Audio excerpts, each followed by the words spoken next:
Let's all go to the lobby. Let's all go to the lobby. Let's all go to the lobby to get ourselves a treat. Little Hand says it's time to rock and roll. Bring the noise.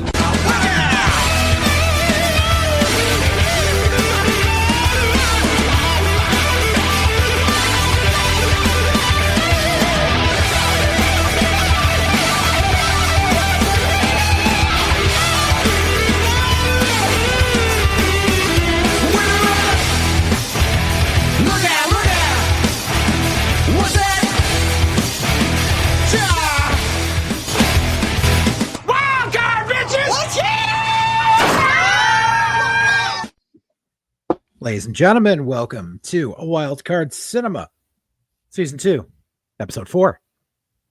I'm your producer here at the Full Circle Radio Network, Joseph JJAlexander. Joining me are my illustrious co-hosts, as always, Greg and Mark. Guys, how you doing tonight? Greetings. I'm doing hanging in there. Peachy. It's like Wild Card After Dark. When we're actually taping this, it's later on a Sunday evening, so I've got the lights dimmed because wifey is trying to sleep in the other room, so don't want to disturb her, with the bright lights on and all that stuff. Some would say it's to hide what my room looks like.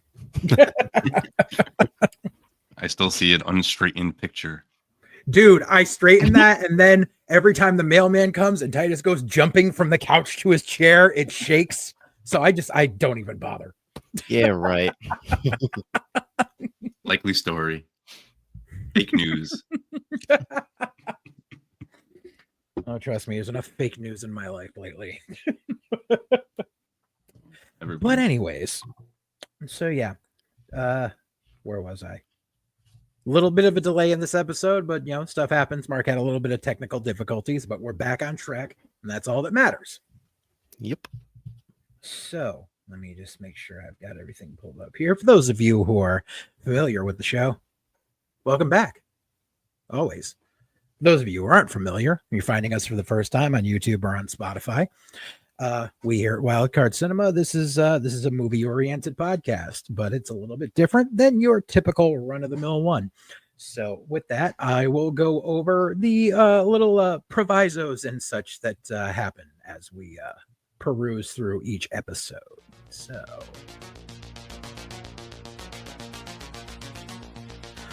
the rules for Season 2, Wildcard Cinema.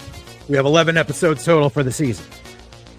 We have 10 movies that we have each selected that go into a receptacle that we choose at random. At the end of each episode, we make a poll for the next episode. So the episodes that we are the movies that we are reviewing today were chosen at the end of episode 3. You can go back and watch that beforehand if you wish. When we do review the movies, we have a dealer's choice where it is up to the person who chose the movie to let us know either before the others start reviewing or after they've given their opinions, the reason that they pulled that movie. As an addition this season, we each have one wild card pull. What that is sort of like a sideboard of movies that we couldn't kind of figure out which last one we wanted to. So we've got a little bit on the side. So if we do make that wild card pull, we can decide there on the spot which one of those extras that we wanted to do.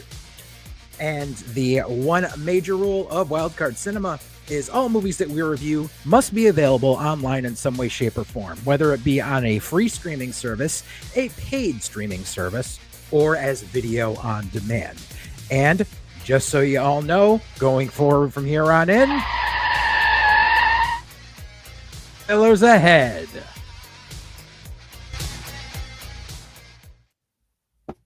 Ha!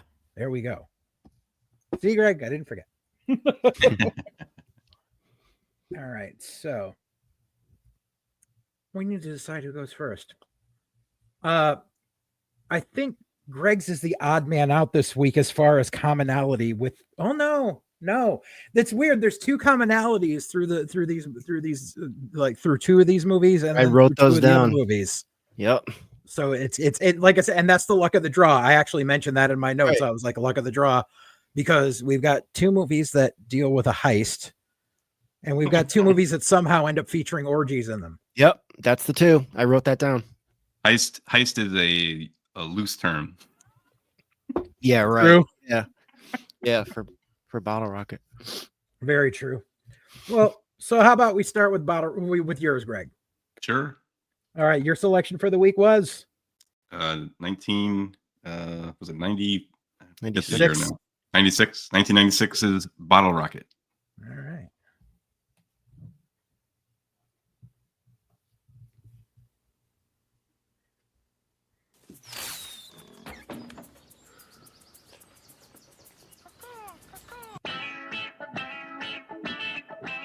Here are just a few of the key ingredients. Dynamite, pole vaulting, laughing gas, choppers. Can you see how incredible this is gonna be? Hang gliding? Come on! Excuse me, are the explosives really necessary here? You need a car, I think. I have an idea for that. Bob Mapplethorpe, potential getaway driver. Go! What are you putting that tape on your nose for? Exactly. Get one of those bags. Let's move! Come on! A bigger one, you idiot! What do you think? Don't call me an idiot, you punk. Do you have bigger bags for atlases or dictionaries, sir? Whew. Look how excited he is. What? What do you mean by avid?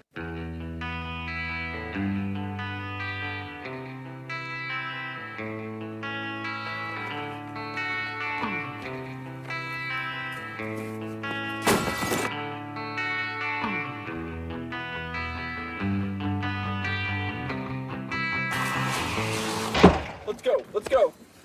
2 more. Are you ready? No problem. Let's get lucky.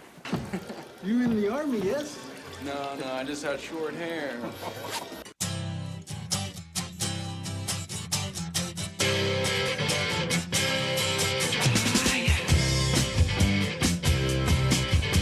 Oh yeah. I'm up on the 11th floor and I'm watching the cruisers below.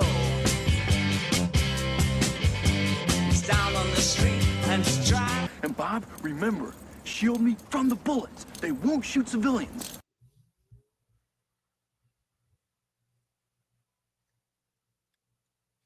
All righty. Wrong thing. All right. So Bottle Rocket was released in 1996. It was written by Wes Anderson and Owen Wilson. It was directed by Wes Anderson. I believe it was his directorial debut.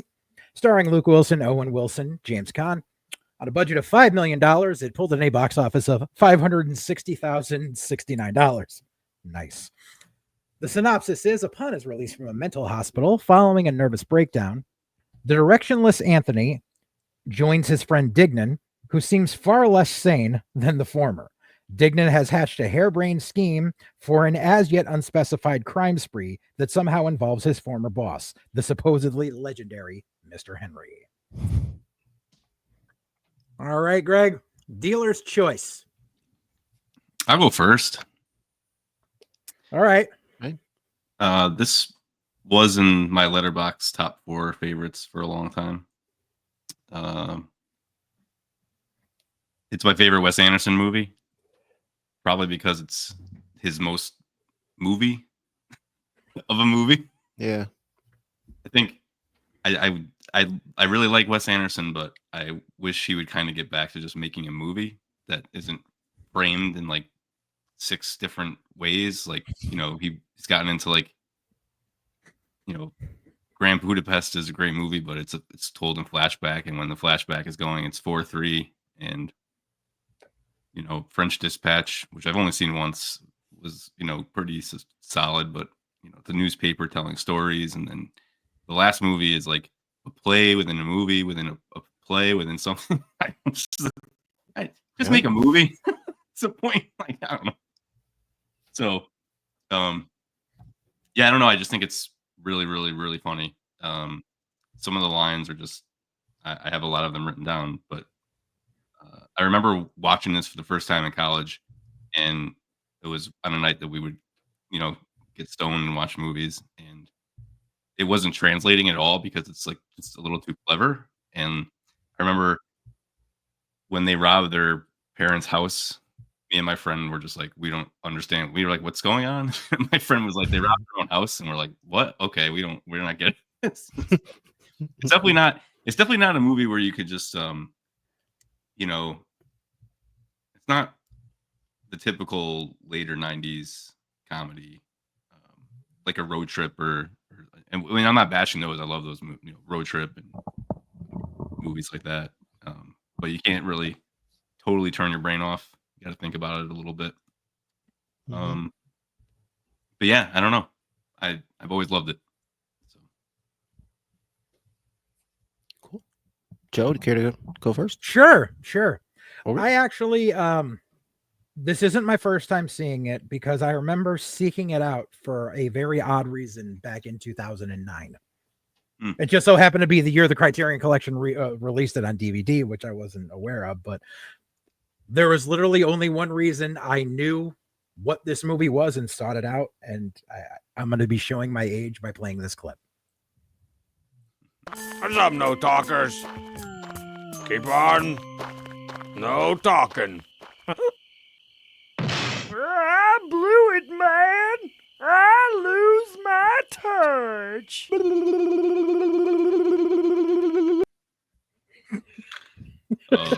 I get the reference, but I don't know what I just watched.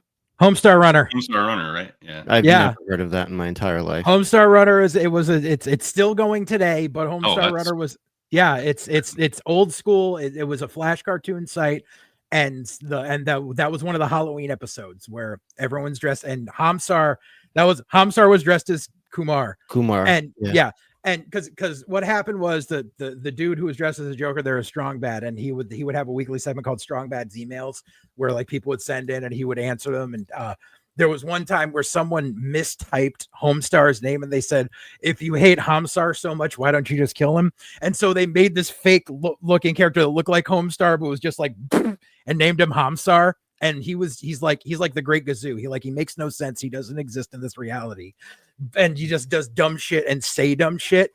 So, and he was a secret character, and like in the old Flash cartoons, you would have to click on something and he would appear.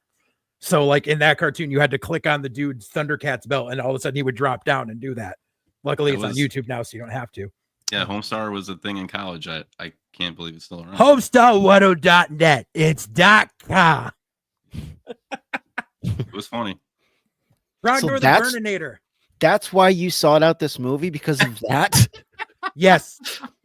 Okay. Because that's how much I fucking love Homestar Runner. And Hamsar was always my favorite character. So I was just like, okay, I haven't heard of this, but they obviously referenced it. So I'm going to trust the creators of Homestar Runner to guide me in the right direction of something that I hadn't heard of that I should watch.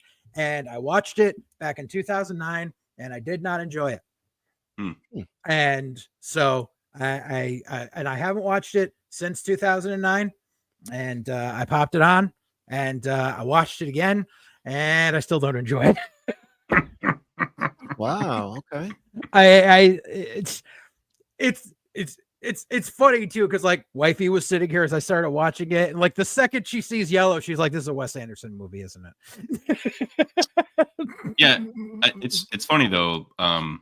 Like I said, his movies have gotten more densely, framed and weird, and also framed, literally framed. It's like the joke with Wes Anderson is center it.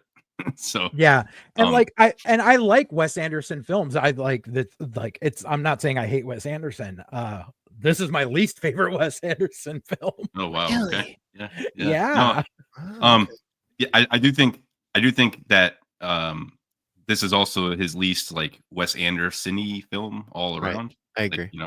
So yeah, but I mean, it's got a small cast for one. That's the hallmark of Wes Anderson, a cast of literally hundreds of right. It's like, but I mean, you can tell this was more Owen Wilson's writing than Wes Anderson's, because like there's a lot of disjointedness going on. Yeah, like I mean, like there's certain things like I just like my first note was, since day fucking one, Anderson writes 12-year-old girls like they're fucking 40. Like when his little sister's giving him the lecture, I'm like, this is every Wes Anderson movie. Yeah, and he writes 40-year-old men as children, 12-year-old boys. They're all emotionally stunted adults. but I think it's like the Tim Burton tropes. You've got the Wes Anderson tropes. Yeah. I think the sister works here just because of how stunted her brother is. Like, you know, she's wiser than him, and she's a kid. It is, but it's like it feels like Owen Wilson should have played both Dignam and Anthony. Really? Like, because like Luke today. Wilson he doesn't play immature well. He plays straight too much. So and it's like, and Dignam was obviously immature, but like if you want it to be on the same level, like it's weird. It's like you can distinguish which brother is the immature and which which plays the straight man. Yeah. I kind of do like that though, because you know, you talk about how kids seem like adults, 40-year-olds seem like kids. There's no parents to be seen in the entire movie. Like, right. Where, like, all right, they robbed his parents' house. Where are his parents? Well, they were in the Hawaii or Tahiti. Yeah. They were in Tahiti. Yeah. And where are Bob's parents the whole time? They're away too. Like, so it's like these people are upper middle class, but it's almost like they're elite because they're never home, and they're in country clubs and everything else. Yeah, they go to country clubs. Right. Like, yeah, and that and just like the thing, like when they're arguing in the car or just having the conversation, I said the constant talking over each other with only 10 minutes into the movie, it was really grating at me, like right from the start. I said you can definitely tell this is a freshman filmmaking effort because the scenes are just cut so quickly between each other, but it's the same conversation that's happening. It's a very rudimentary mistake that like people will complain about a lot with, like, you know, bigger budget movies where it's like they'll be having a conversation and then the scene changes and they're in a completely different locale and they're like in the middle of eating a meal and it picks up at the next sentence. Yeah, like, as if nothing had been spoken in between the two scenes. Right. I caught on to that. There's a scene, I forget where the first cut is, but it cuts to them at the gas station and they're finishing a conversation from somewhere in the past. Yes. Not even remotely close. It's like, you guys didn't have this conversation on the way over? Right. Right. Blues Brothers 2000 does that too. I think Doug Walker pointed that out about how the lady picks Elwood up from jail and cut to later that night they're driving and she's just now explaining who she is. Yeah. Yeah. And I said, it feels to me, it literally feels like it was two short movies that had no relation to each other getting thrown together as one, because like, I get the whole thing with Dignam wanting to be a career criminal and all that, and everything that leads up to the botched heist because he's getting played by James Caan. And that's like one independent movie. And then there's the other short independent movie about the dude who got out of the place for having a nervous breakdown and is trying to find himself, who falls in love with the Spanish girl. I can see your point there 100%. Because like two movies. Right, because like they kind of don't intersect at all. It's like this and this. That's it. So Wes Anderson's student film was Bottle Rocket, the short. And it's on the Criterion DVD. It's a black and white. It's primarily the scene where they talk about the robbery of his parents. And it's like 15 minutes. So basically they spun it from that. So that makes sense that you say that, because basically they took that plot of we're going to be low-level criminals or whatever they are. Right. And they must have had to, you know, add something to it to make it 90 minutes, because to get more than 15 out of that. Right. Yeah. And it's what was it? I had some two short movies. Yeah. And just like, I mean, it's like I said, like the second I start seeing yellow, I'm like, oi, like, we get it. It's your favorite color, bro. Like, you know, it's like Tim Burton with black and white checkers. Like, yeah, we get it. Like, but like, yeah, because I've seen people complain about other Wes Anderson films. Like, I know people like hate the Royal Tenenbaums. I would much rather watch that than this. I love that movie. I've got the script. I've got the DVD. Like, I love that movie. Criterion has put out all of Wes Anderson's movies. Yeah. Except for the last 3. And I don't know if they're not going to do them anymore or what. Mm-hmm. The Isle of Dogs has been out for quite a while. But. Yeah. I don't know. Just, it's, you know, I don't hate it, but I'm just, not a fan as it is. Like, Not sure what it is. I just, because it's like the romance plot is okay. Like it doesn't bother me a lot, and like I get the whole, the joke of James Caan playing Owen Wilson for a fool and everything. But I don't know. I think Mark might be higher on it than you. I am definitely higher on this than you are. I first saw this way back in the late 90s because Rushmore had come out, and I really, really, really liked Rushmore. Yes, I know you do. That's another one. I have the script for that. I've got like the DVDs. I've got the VHS. Like I really adore that movie. It has its flaws, but I think it's very charming. I found this to be very charming too, and I sought it out back then, and I wasn't super into it, especially after Royal Tenenbaums came out, and I loved that movie. So I rewatched it, and I was like, oh, it feels like a super watered down version of Wes Anderson. Like you said, Greg, it's like his most movie. Mm-hmm. Like, and I didn't care for like the color scheme. Like there's a lot of like you said, Joe, there's yellows, there's reds, greens, and whites. And a lot of that is like natural colors, like greens of the grass are in a lot, like grass plays a pretty big visual role in this movie. Like at the motel, the giant field in the back when they're shooting the bottle rockets and stuff. And I was like, this doesn't feel like a Wes Anderson movie, just visually. It felt like Napoleon Dynamite. Yeah, a little. But I actually didn't realize this had a Criterion version until I went to watch it for this episode, because I remember everything Wes Anderson made went straight to Criterion. Yeah. But this was the holdout, and I was always wondering why you would leave a movie out like that. But yeah, I found it very funny. Like I found it funnier watching it this time than I have found it funny in the past. Like I found myself laughing a lot. Like even little things like Bob's ear bandage gets me. It's like he gets injured off camera because his brother beats him up. So they cut to the next scene. He could have had a bandage anywhere, but they make the odd choice of putting the bandage like behind and sort of under his ear, like things like that. I was like, what an odd little choice. And now was Bob's brother supposed to be gay?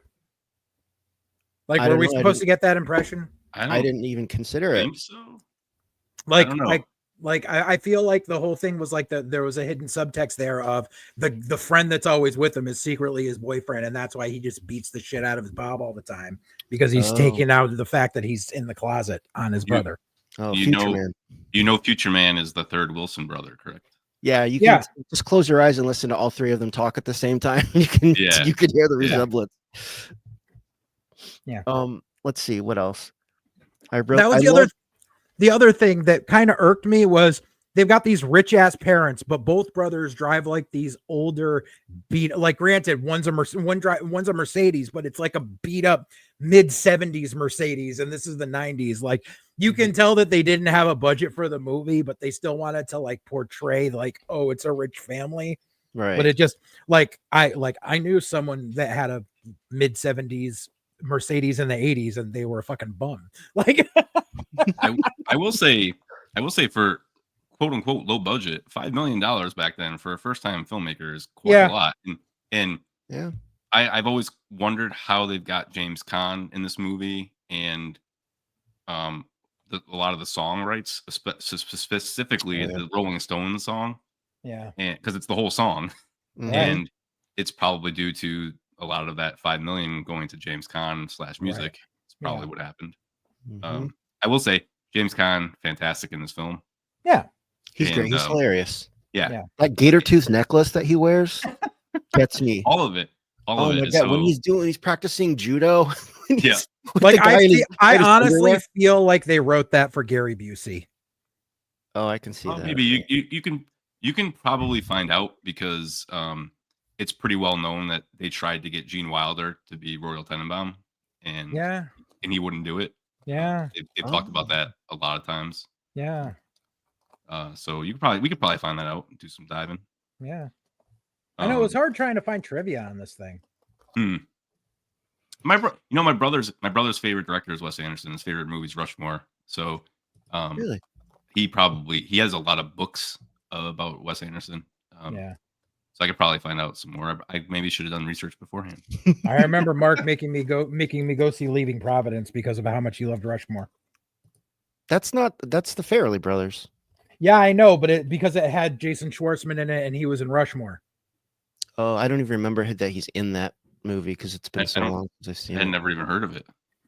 It's the Farrelly brothers trying to do like their like comedy. The Farrelly brothers trying to do a Wes Anderson movie. Oh, yeah. Let's see the rest of my note. I mean, I have a question for you guys. Yeah.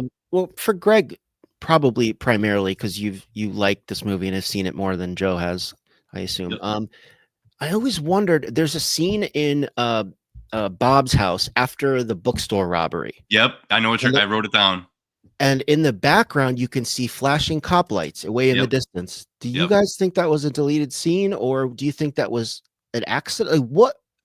I think it was an accident. I think it was an accident, and I just think that they didn't notice it when they were doing it, and for whatever reason, they were like, we can't reshoot this. Like, again, you know what? I probably should listen to the commentary on the DVD. It might say. Because it's so blatantly obvious. So because the first time I ever watched it, I saw the lights and I said, "Oh, they're gonna get caught right now," and that makes sense because it's the dumbest crime ever, and they're gonna get caught easily. And then when it goes back to that same shot, the lights disappear. You don't see it anymore. Mm-hmm. So I do think it's an accident because if it were a deleted scene, you'd see the lights the entire time. Right. Probably. Then that was like another thing. It's like you never find out about anything about that afterwards. Like it's like. It's like they got away with the robbery completely. Well, they did. Well, it's so funny though because they had the tape on their nose. They weren't going to get identified. Yeah, like I said before though, it's just two of the lowest level robberies ever committed on film that are like they make it so it's a library and Hinckley's cold storage. Like I want to know what the fuck they were trying to steal from the cold storage place. Whatever's in the safe. Whatever's in the safe. I don't know what would be in there. Why would there be money in there? Like they're like it's not a business that takes money in. Well, I mean, so if it was like because they had like delivery trucks, like maybe, but maybe collection. But the thing was, like, even something like that, like it would be done in checks. It wouldn't be done in COD. Like that. It's these are things that run through my mind as I'm watching, and I'm just like, like why the fuck would you rob a small time bookstore? But that's why it's so genius to me because it's just so dumb. Like there's a lot of things that are just so dumb, but they're smart dumb. So which I think there's differences. I mean, I don't know if you guys have ever seen the movie Saving Silverman. It's really dumb, but it's really smart. It's really smart. Like you couldn't create something so dumb without being intelligent. Which if that makes any sense. No, definitely, and I see the similarities. Yeah, I can see it. Yeah. But other than that, like I think there's a lot of really good lines in here. I'd say most of them come from Owen Wilson because he wrote it. If you're writing a movie that you're in, you're going to give yourself the best lines. So I mean, even little stuff. He plays it so straight. Like he's not trying to be funny. It just comes from the character. Like when Dignan steals that junky car out of an alley, and when it eventually dies, a scene later, his first response is, "Oh man, what a lemon!" Like he bought it. Yeah, and most of the lines I have written down are from him too. Like when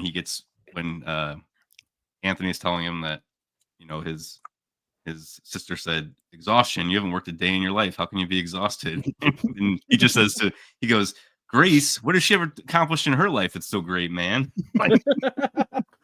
And then when it's so funny because it's not even it shouldn't be funny, but it is. Like when they're arguing over the gun, and he's like, "All right, man, he's out and you're out too, and I don't think I'm in either. No gang." Yep. Yep, that line I noticed watching it this time. That line, which I think is one of the funniest lines in the movie, that line is ADR'd. He doesn't say that on screen. I think that may have been added. There's a line he says towards the beginning of the movie too. It's escaping me right now, but I've always thought that was funny, and I noticed. Wait, you don't see him saying that? That's ADR'd. I wonder if he like went in after and like punched it up. You know what I mean?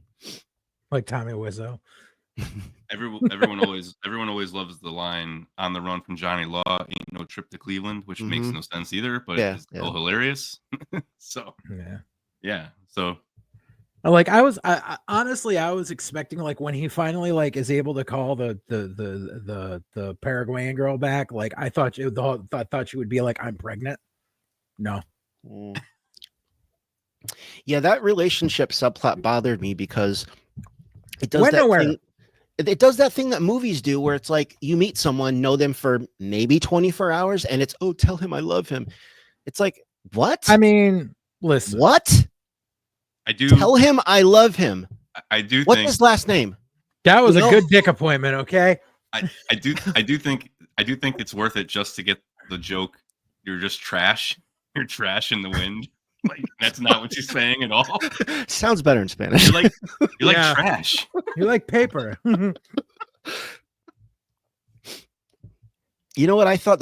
This brought back a memory because I remember when Owen Wilson gives her the envelope and she hugs him. I think she gives him a peck on the cheek. Yeah. I was like, oh, he's gonna screw up their relationship by going and be like, well, she was all over me. You know what I mean? And then they turn each other, but that never happened. Yeah. I'm like, that would be a perfect way for Dignan to screw up things even more. Is be like, you know, she kissed me. I wasn't going to say anything. Well, he took your notes and then he did it in his next movie. So. Did he? Oh, in a much worse way. Yeah.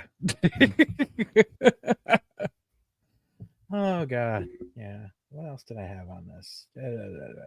Oh, I only have one other thing to say. Yeah. I touched on it briefly. The Rolling Stones song. I'm not really a big Stones fan. Obviously the classics are undeniable hits. I can't deny that. But I've never really been into their music too much. But I think 2000 Man is my favorite Rolling Stone song. And I said to my brother one time, I was like, do you think you've asked, Mick Jagger if, to recite 2000 Man or if he even knows what it is? Would he even know? So there's like, no, I doubt it. Yeah. Too many hits. Yeah. My favorite Stone stuff is actually that early 90s album they came out with, Voodoo Lounge. I think it's really underrated. I think it's got some good shit on it. That was the one that had Love Is Strong and Out of Tears on it. Okay. Yeah. What do you call it? Let me see here. The only note I could find is basically the film had a limited release in theaters in February 96. Not a commercial success, the film received acclaim from critics and launched the film careers of Anderson and the Wilson brothers. Director Martin Scorsese later named Bottle Rocket as one of his top 10 favorite films of the 90s. Yeah. Oh, Marty. Yeah. Mm-hmm. He said, fuck MCU, Bottle Rocket, real cinema. Fucking Scorsese. Of course, I'm going to be bringing up Scorsese later. So me too. Me too. I feel like our notes are going to be pretty similar. Oh God, yeah. And what was it that I saw? I was watching. Heavy spoilers did a breakdown of Kill Bill Volume 1 and 2, and they put it together. And it's funny because in one part of it, they're just like that. He names off one film, and he's like, and Tarantino has said this is his favorite film of all time. I'm like, yeah, put an asterisk next to that because that changes daily. Mm-hmm. Yep. Because at the time when they did it, he's I think he named Battle Royale, and I'm just like, yeah, I know he said that's his favorite film, but I also know that he said that numerous other films have been his favorite film. Yeah. He's passionate. He's got right. That's why I have a top 30 because I can't rank, and I'm just like, yeah, I narrowed it down to this. But anyways, if you are interested in viewing Bottle Rocket, it's currently available on Pluto TV, the Internet Archive. You're welcome. And also as video on demand on YouTube TV, Amazon Prime, Fandango at Home, and Google Play. And the link to the Internet Archive link will be in the description below, or if you're on Spotify, it will be hyperlinked there in the listings of the movies. I will say I hate that poster. I think the Criterion cover is much better representation of the film. The one where it's just like the three of them facing or whatever. Oh, okay. I could not find that one. That's artwork. Oh yeah, his Wes Anderson's brother does artwork for all his. Yeah, I couldn't. Stuff. Yeah, I couldn't even find that. I could find that, and I could find the one where it's like the three of them just facing, and it was like a big red background with like just a little frame of them in the center like that. I will say the good thing about the Criterion is you get your own copy of the 75-year plan. So. That's funny. Well, they got to give up to having the most boring covers ever, according to Frank Enenlotter. Okay. All right. You want to go next, Mark? Sure, why not? All right. What was your selection this episode? All right. I chose 2001 Sexy Beast. It's actually 2000, by the way, but we'll get into that. Yeah, we need to talk about that. Yeah. All righty.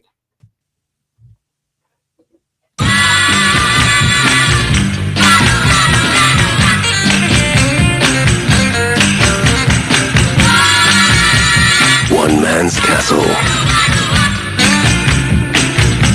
One man's woman. One man's heaven is another man's reason to raise hell.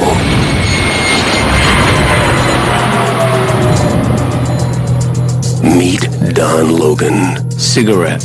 What? This? No, I'm not going to put it out. Are you definitely retired?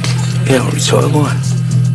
You're needed in London this Friday. It's a bit sudden, isn't it? It's not sudden. Preparation, preparation, preparation. Just say my name for me. Carl. When I think of all the birds you could have had and you had to pick a dirty Dee. I love her with all my heart.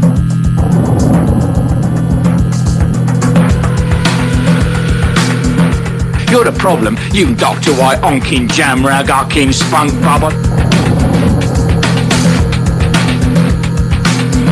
Your middle name ungrateful or what? And you got nothing to say. Just gonna stand there like Porky Pig, hiding behind your wife's skirt, your ex-porn star's wife's skirt. I'm happy. I'm gonna let you be happy, what should I? Do what Don wants. Who's behind this? Teddy Bess. Mr. Black Magic himself. He'll hurt you. Do what Don says. Are you saying no? No. What are you saying? I'm just going to have to turn this opportunity down. No, you're just going to have to turn this opportunity yes. Because Don... Do the job. No, Don. Yes. No. Doesn't. I can't. You can. I can't. You can't. Do it. And I said no. No. Yes! Yes! Yes! Yes! I know you love me because I feel strong. Ray Winston, Ben Kingsley, Ian McShane, Sexy Beast. Back off, I'm beautiful. There's a bit of the beast in everyone.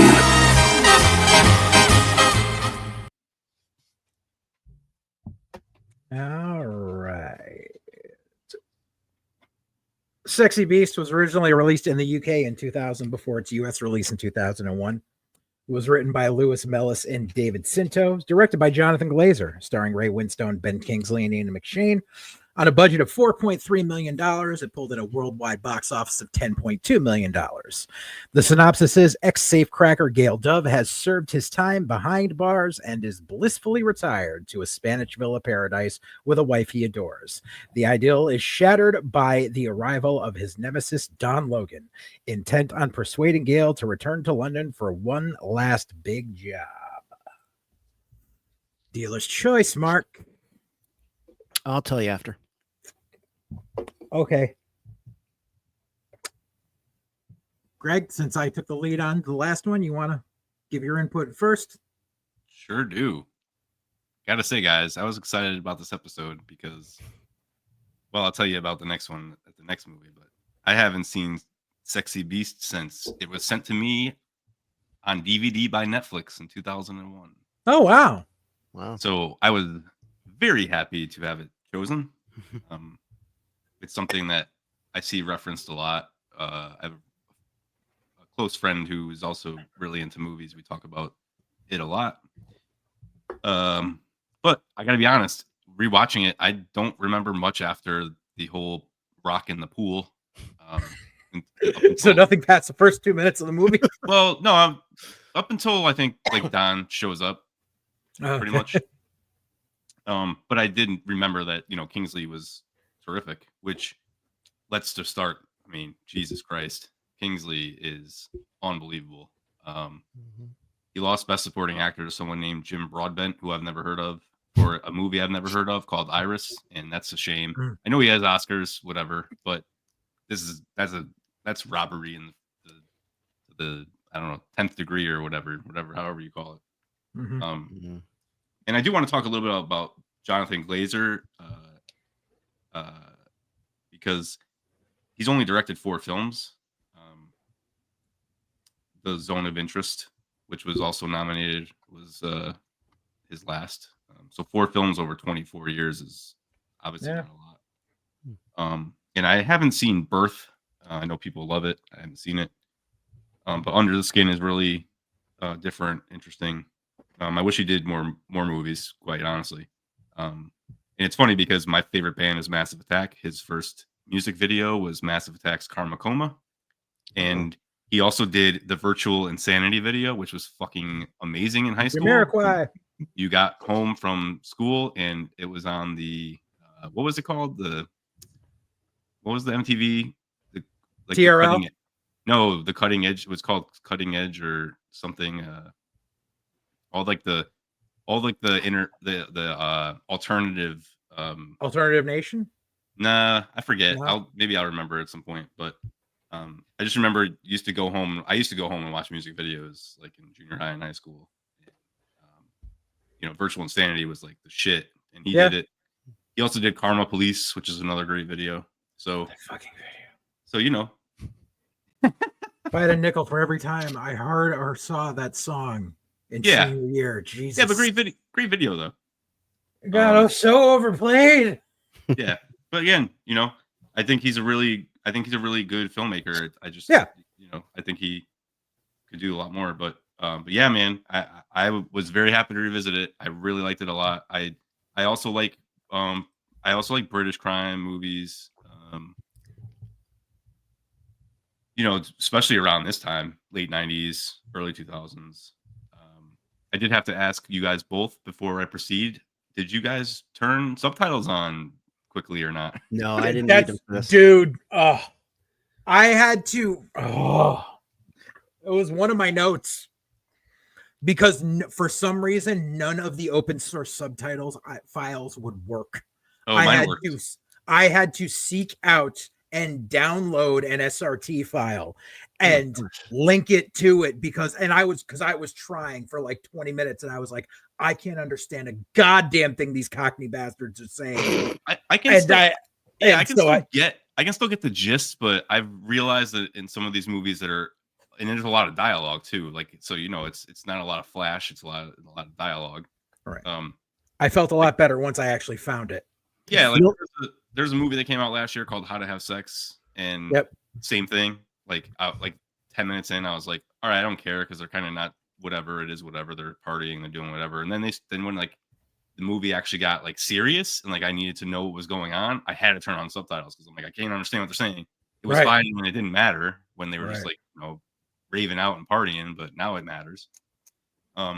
Bill Hader has a whole bit about British gangster movies. There's actually a sketch he did on SNL with Russell Brand. It's called "Don't You Go Round and Round a Rero," and it's all about how British crime dramas you can never understand what they're saying.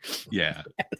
It was so great because like I said, this is the second time I've watched it, and I don't remember much past Kingsley showing up, and the credits roll, and I got Ben Kingsley, which I know, and I knew he was great in it, and then I see Ian McShane, and I'm like, Jesus. Is there enough scenery for these two guys to chew together? Right. Like, I mean, so and then I saw that the score is by Uncle, and I'm like, what? Like, mind getting blown. But I did really love this. I think Don is like just such a motherfucker of a character, like the worst. Like he's like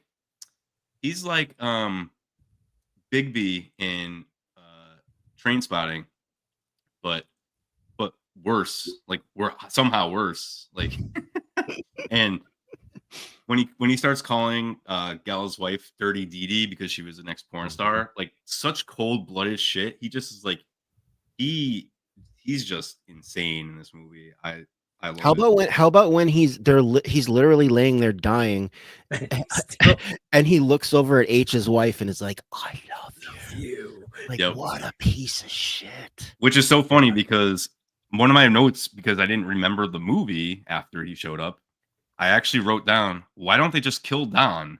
And then literally 10 seconds later, the kid jumps out with the gun, and then Dee Dee comes out with the shotgun. And I'm like, oh shit, okay. Because like, again, they're not in the same place. Just kill the fucking guy, like whatever. I mean, and as you find out, they don't care that he's dead anyway. They don't give a shit. They just want the job done. So, but then so I just had two more notes really. It's just funny that in the end, Gal should have just done the job to begin with because he got away with it. It all worked out, and there was just much more trouble caused in the end.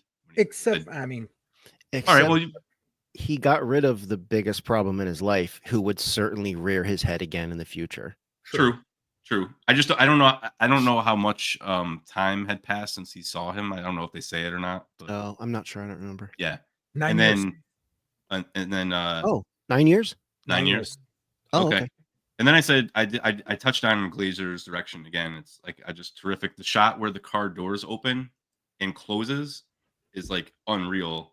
And then they wait until the rear view mirror reflects in McShane's eyes. It's like so good. Like he's really good, man. I mean, I wish he did more, like I said.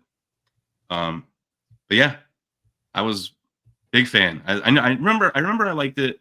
I really love it. It's really good. And I will say they made a Paramount Plus streaming series last year, Sexy Beast. It's a prequel.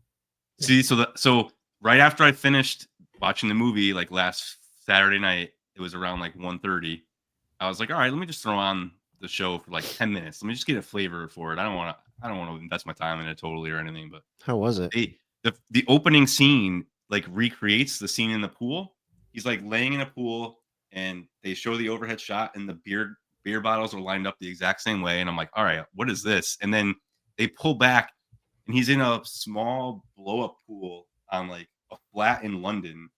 And I was like, oh, wait a minute. Like, this is a prequel. And then Don like shows up on the roof and is like, let's fucking go, blah, blah, blah. And I'm like, okay, I get doing a prequel. You can't remake this. A prequel's fine. But at the same point, like, you can't do a prequel with someone else playing Don. And, like it's not going to work. And then Don has hair. It's like, it's not going to work. But I don't know. Maybe it's good. I don't know. My friend said it got some good reviews, but I don't know. But, go for a prequel if you're going to do that, I guess. So, yeah. I don't know how to feel about this movie. Like, I love Ben Kingsley. I love Ian McShane. I think it was, I think the cinematography was good. It's just some of the story choices I couldn't get behind. Such as? It's so. Let me see here. Let me look at my notes. It just. Where was the line? This whole movie is just extremely uncomfortable. That was like, and I get it's because Don is a motherfucker. Like, I get that whole thing, but like, I'm sitting there though, like I'm sitting there throughout it, and at one point, and I think it was before he gets shot, but I said, why does nobody in this fucking movie have any goddamn balls? Like, everybody just lets this bastard be such an abusive prick and doesn't do it. Like, H is like physically like cowering every time this motherfucker shows up, and so is his what, like the mention of his voice, and they're both like, you're fucking adults. See, I understand everybody but Gal doing that. Because, right. Like, but even Gal is just like, I'm just gonna sit here and take it. Oh yeah, he takes it. He takes it. Right. I don't understand why he would fucking take it, which is why, like, I was like, well, at least Dee Dee has a fucking set of balls because she brought out the damn. Her and the pool boy are the only ones with balls. Like, seriously, like, when a 12-year-old is showing more balls than you, maybe you should fucking consider. And then, and as it was, like, because it cut to the hotel in the hotel in London right after it shows Dee Dee holding the shotgun, I literally said, because this is my first time watching, I had never seen it before, and I said, I can't take this fucking movie seriously if he actually went to do the fucking job now. Like, not knowing that they had killed Don because they hadn't shown the flashback yet. But even after they showed the flashback, I'm like, okay, so he went and did the job to not raise suspicion. Okay. Why didn't they drain the water in the steam bath? Why so you can flood the thing, you can flood the safety deposit boxes. Okay, I guess. All right, sure, I'll go with it. But then why did you need a safe cracker? Because you literally just used a jackhammer to get through a wall. You didn't need a safe cracker. And why aren't these guys wearing fucking wetsuits? Like, why is everybody got to be wearing Speedos to do this goddamn job? Because they're all sexy beasts. Like, bro, We'll like, if you're later. underwater and you're wearing fucking an oxygen tank, you should be wearing a wetsuit.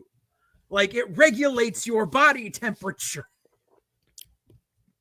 And then just like, and I love Ian McShane. Like, I bet, I've liked a lot of stuff that's done. My favorite is him in American Gods. Like, I fucking loved him in that.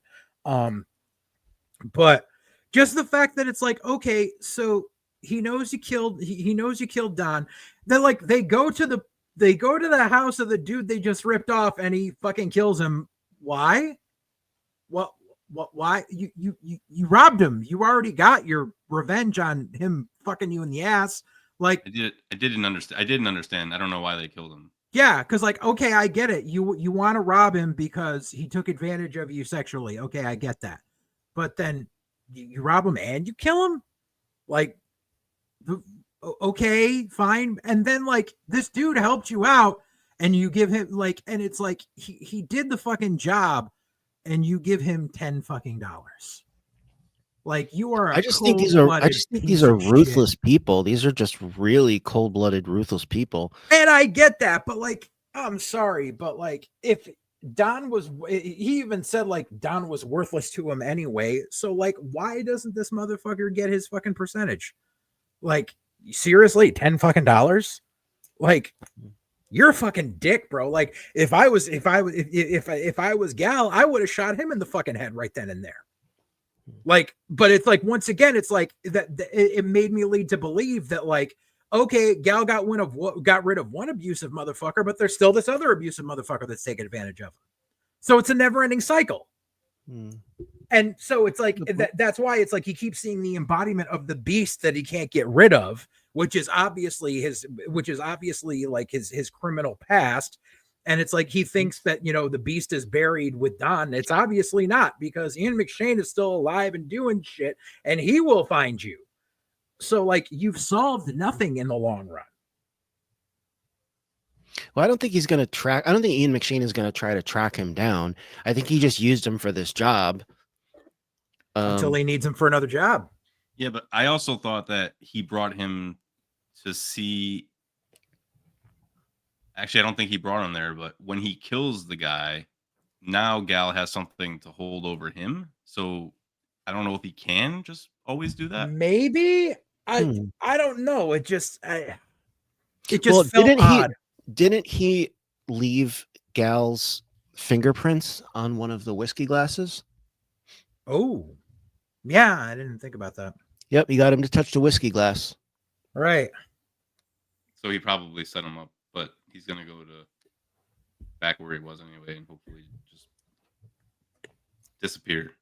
Right. Live off. And, like, they keep, like, making, like, these fucking fat jokes at Ray Winston, and he's not, like, that out of shape in this movie. No, he was. That's a trivia tidbit. He was supposed to be heavier, but Ray Winstone wasn't heavy enough. So the minute he got cast, he actually went and started tanning and eating so he could bulk up and darken his skin a little bit. He said that was the most fun rehearsal he's ever had. I wouldn't say he's slender, but he's not obese by any stretch. No. Right.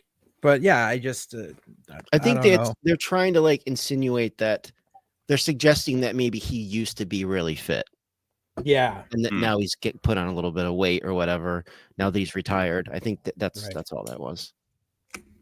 And in all reality, like the whole Boulder thing, like, was literally only there so we could have the ending. Like, besides that, like, it was just like it had nothing to do with the rest of the movie. I have to interject a little bit. I think that's something that draws you into the movie pretty quickly. Yeah, it's a pretty good opening scene. Yeah, like it's definitely like I said, I didn't remember much after Kingsley, but I definitely remember that boulder and going into that pool. So yeah. I think it's a pretty good draw him in, get him right into this thing. But yeah, significantly to the story, not much. Right. I mean, I can, like, it definitely feels like there's people that can relate, because there's people who've been in abusive friendships where they have someone like Ben Kingsley's character in this, so I can get that. But at the same time, like, this guy came from the criminal underworld. Like, he seems like too much of a pussy. Like, even if he's 9 years removed from being in the business, like, you never fully lose that edge. And for him to just sit there and take it like a bitch, like, I think he was trying to toe the line. He was trying not to screw up his new life. Like, he was trying so hard not to screw up his new life. Yeah, I agree with Mark. I think he's been so mellowed out and happy with just like you see it. He's just fucking straight chilling in a pool, like right. Like, so I just think he's like, at any cost, I just want this to be like, Don, I can't do it. I respectfully decline. He doesn't want to agitate him. But as you see, doesn't matter. You don't have to agitate him because he's a fucking loose cannon. Yeah, he's a lunatic. Yeah. And I even said too, I said, where was it? What was my note? There was the luck of the draw. This was during that 10-year period where almost every time Ben Kingsley was cast, it was to be as some sort of mob boss or criminal mastermind. Really? Yeah, like from like 98 to 08. Oh, like everything Ben Kingsley was in he was mob boss or criminal mastermind in some way, shape, or form. Like, I think it didn't stop until he actually did Iron Man 3. Oh man. I mean, I didn't forget he's in Iron Man 3, but I forgot for this conversation. Let me see. And just the whole the storytelling where like Don's telling the story, but it's flashing back to Ian McShane and it's the repeating lines thing. Like, it just got really grating on me real fast. Like, I understand like what they were trying to do, but it felt like they were just trying to pad the runtime with it. And I was getting, and I think it was because that was also before I said fuck this and I went to download a subtitle section, because I was getting so annoyed trying to decipher what they were saying. I did laugh though when Ian McShane goes and he puts the pack of cigarettes into the safety deposit box. I went, hey, I used to smoke down hills. I used to get them from when cigarettes first started getting expensive around here in the early 2000s. I used my guitarist in my band had he was ordering cigarettes off of a site in Switzerland, and you could get them like super cheap. And I started ordering Dunhills because they were like $1.50 a pack. And I was just like, hey, I used to smoke Dunhills. That's it. Made me feel nostalgic for when I was still a smoker. When they're hunting at the beginning and the gun falls apart on H, I said, even if that gun had worked at that range, there would have been nothing left of that fucking rabbit. Like, he's like a foot away. Like, bro, that shit would be gone.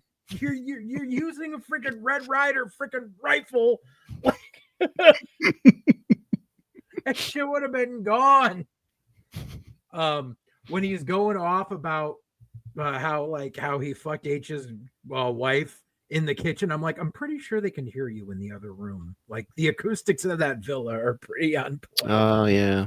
I think they actually show that they can hear. I think they show them in the other room, and you can kind of see that they hear it. Yeah.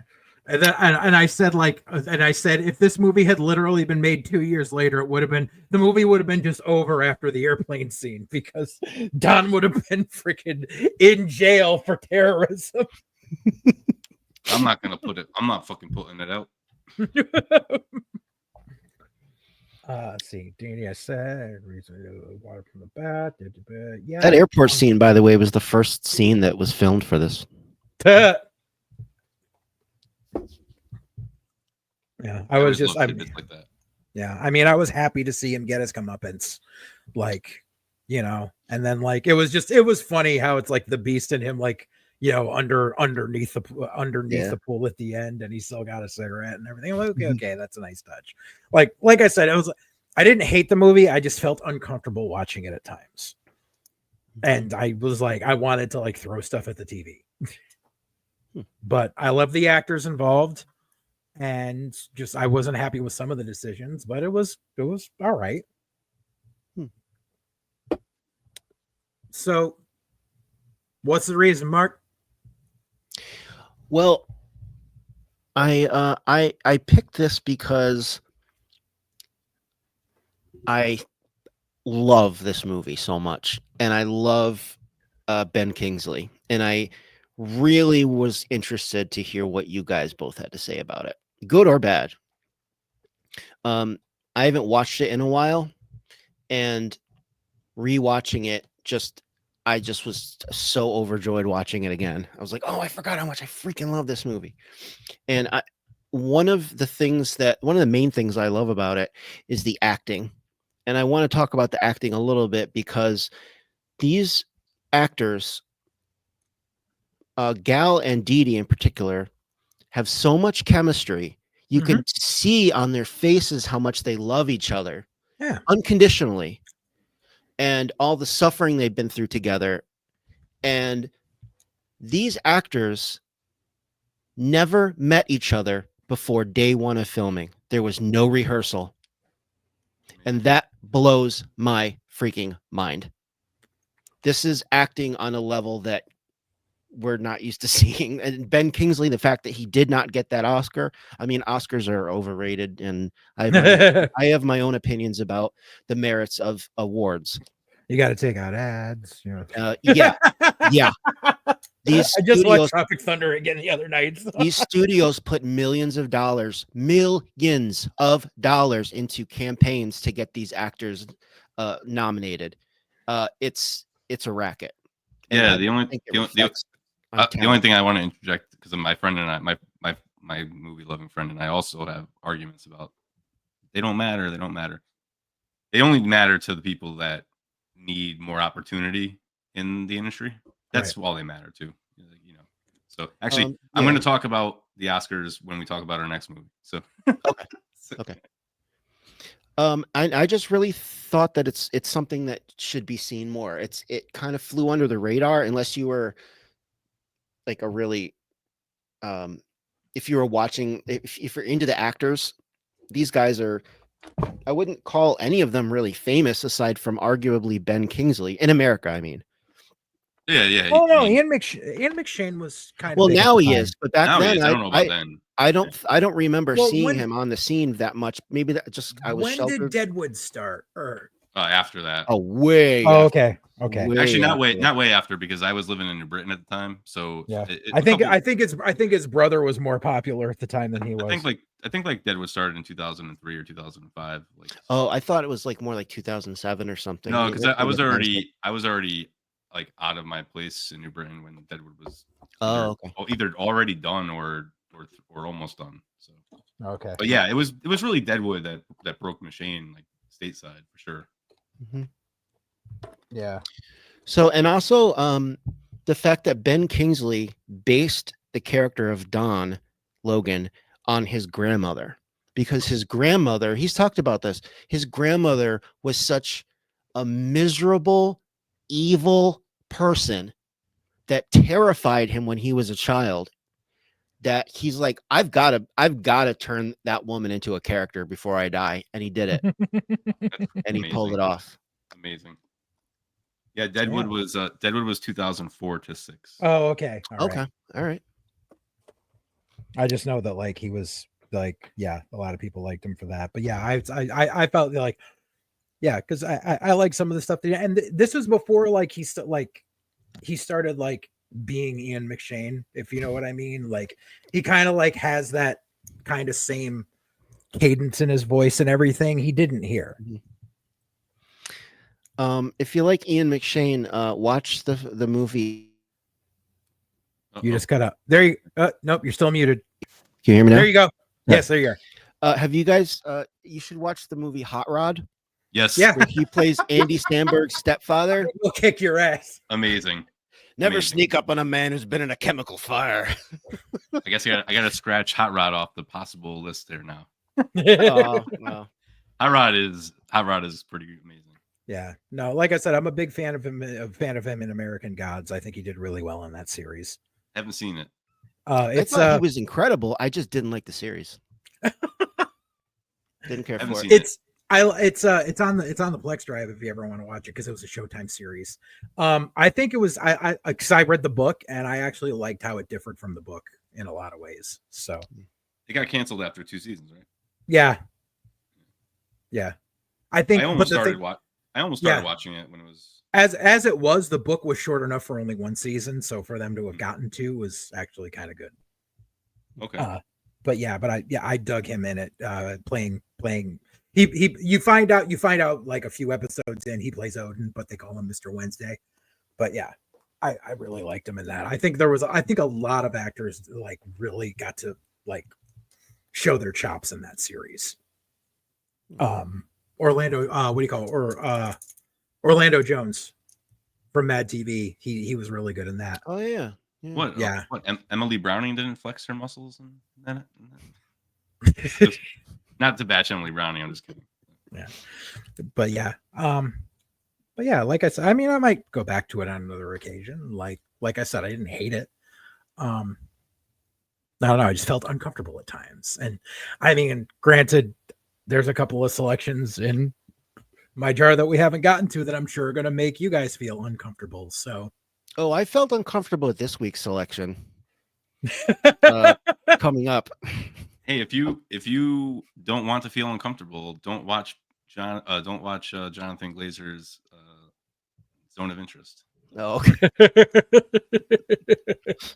You will feel uncomfortable. All right. Did you have anything else to add, Mark? No, that's it. Okay. Well, if you are interested in watching Sexy Beast, you can view it on the Internet Archive. You're welcome. It's also available on Paramount Plus if you have the Apple TV add-on. It's a weird thing, but yeah, it's on Paramount Plus, but only if you have the Apple TV addendum to Paramount Plus. This streaming crap is out of hand now, which is why you can watch it on the Internet Archive. You're welcome. Oh my goodness. You can also view it as a video on demand rental on YouTube, Amazon Prime, Fandango at Home, and Google Play. But link below for the free link to Archive. I think that only means you can rent it through Apple TV if you have Paramount Plus, because there is no the only Paramount Plus add-on you can buy is with Showtime, and that opens up a bunch of movies. Was just looking at, because if you actually like click on it through my Plex drive, and you scroll down to where it says where it's viewable, it says Paramount Plus, but then underneath it in parentheses it says Apple TV. Yeah, that means like you can rent it through Apple TV on Paramount Plus. It makes no sense, but that's what it is. Yeah. Well, it's on the Internet Archive. So. Yeah. In 1080p. Nice. Thank you, sir. You're doing the Lord's work once again. See, like I said, it doesn't matter if I'm a fan of it or not. I do the work. I'll tell you, one of the movies I uploaded the other day, I'm sure people are like, why did you do that? But only because you can't find it anywhere. Because I uploaded Sleepaway Camp 4: The Survivor. Not quite the Lord's work, but good enough. Upload everything. Okay, so I guess that's left to me. So My selection this week was 1999's Summer of Sam. Hey, I had a real good time tonight. You busy tomorrow night? I'd really like to see you again.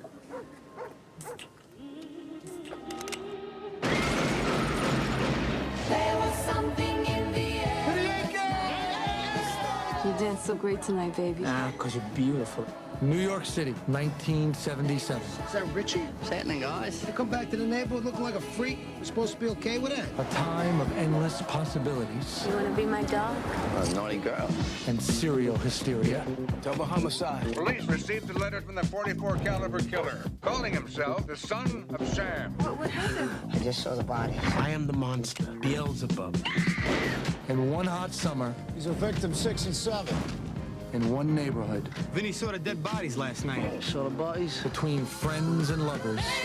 The Son of Sam killer, who has been targeting young women, has caused panic-stricken brunettes to dye their hair blonde. I feel like I'm cheating on you with you. Anyone is a target. I think he's after me. I'm gonna be number 8. You know, I'd lay 5 to 1 to kill us from right here.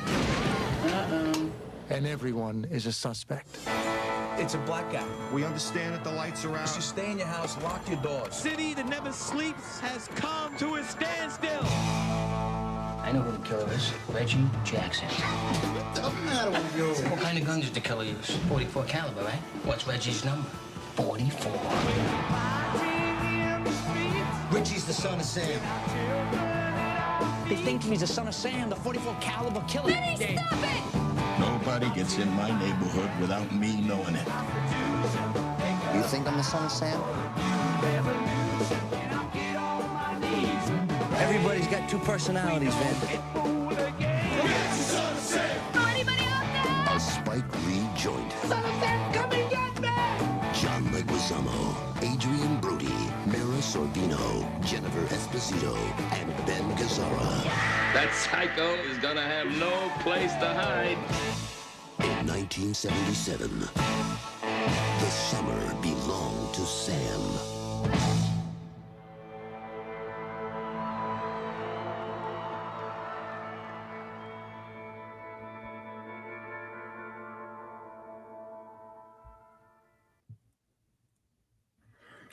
Okay.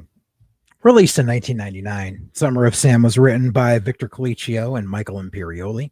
It's directed by Spike Lee, starring John Leguizamo, Adrian Brody, Mira Sorvino, and Jennifer Esposito. On a budget of $22 million, its worldwide box office was $19.3 million. The synopsis is Spike Lee's take on the Son of Sam murders in New York City during the summer of 1977, centering on the residents of an Italian-American Northeast Bronx neighborhood who live in fear and distrust of one another. I have been going back and forth, so I think I'm going to have to flip a coin. At first. Mm-hmm. All right. So, Greg, you call it. What it should be heads before, tails after? Heads before, yes. Okay. Mark, call it. Tails. Where the fuck did the coin go?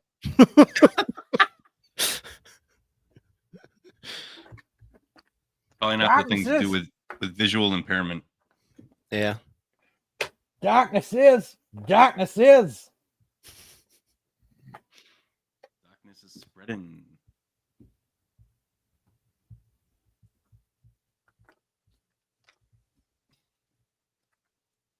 It is tails.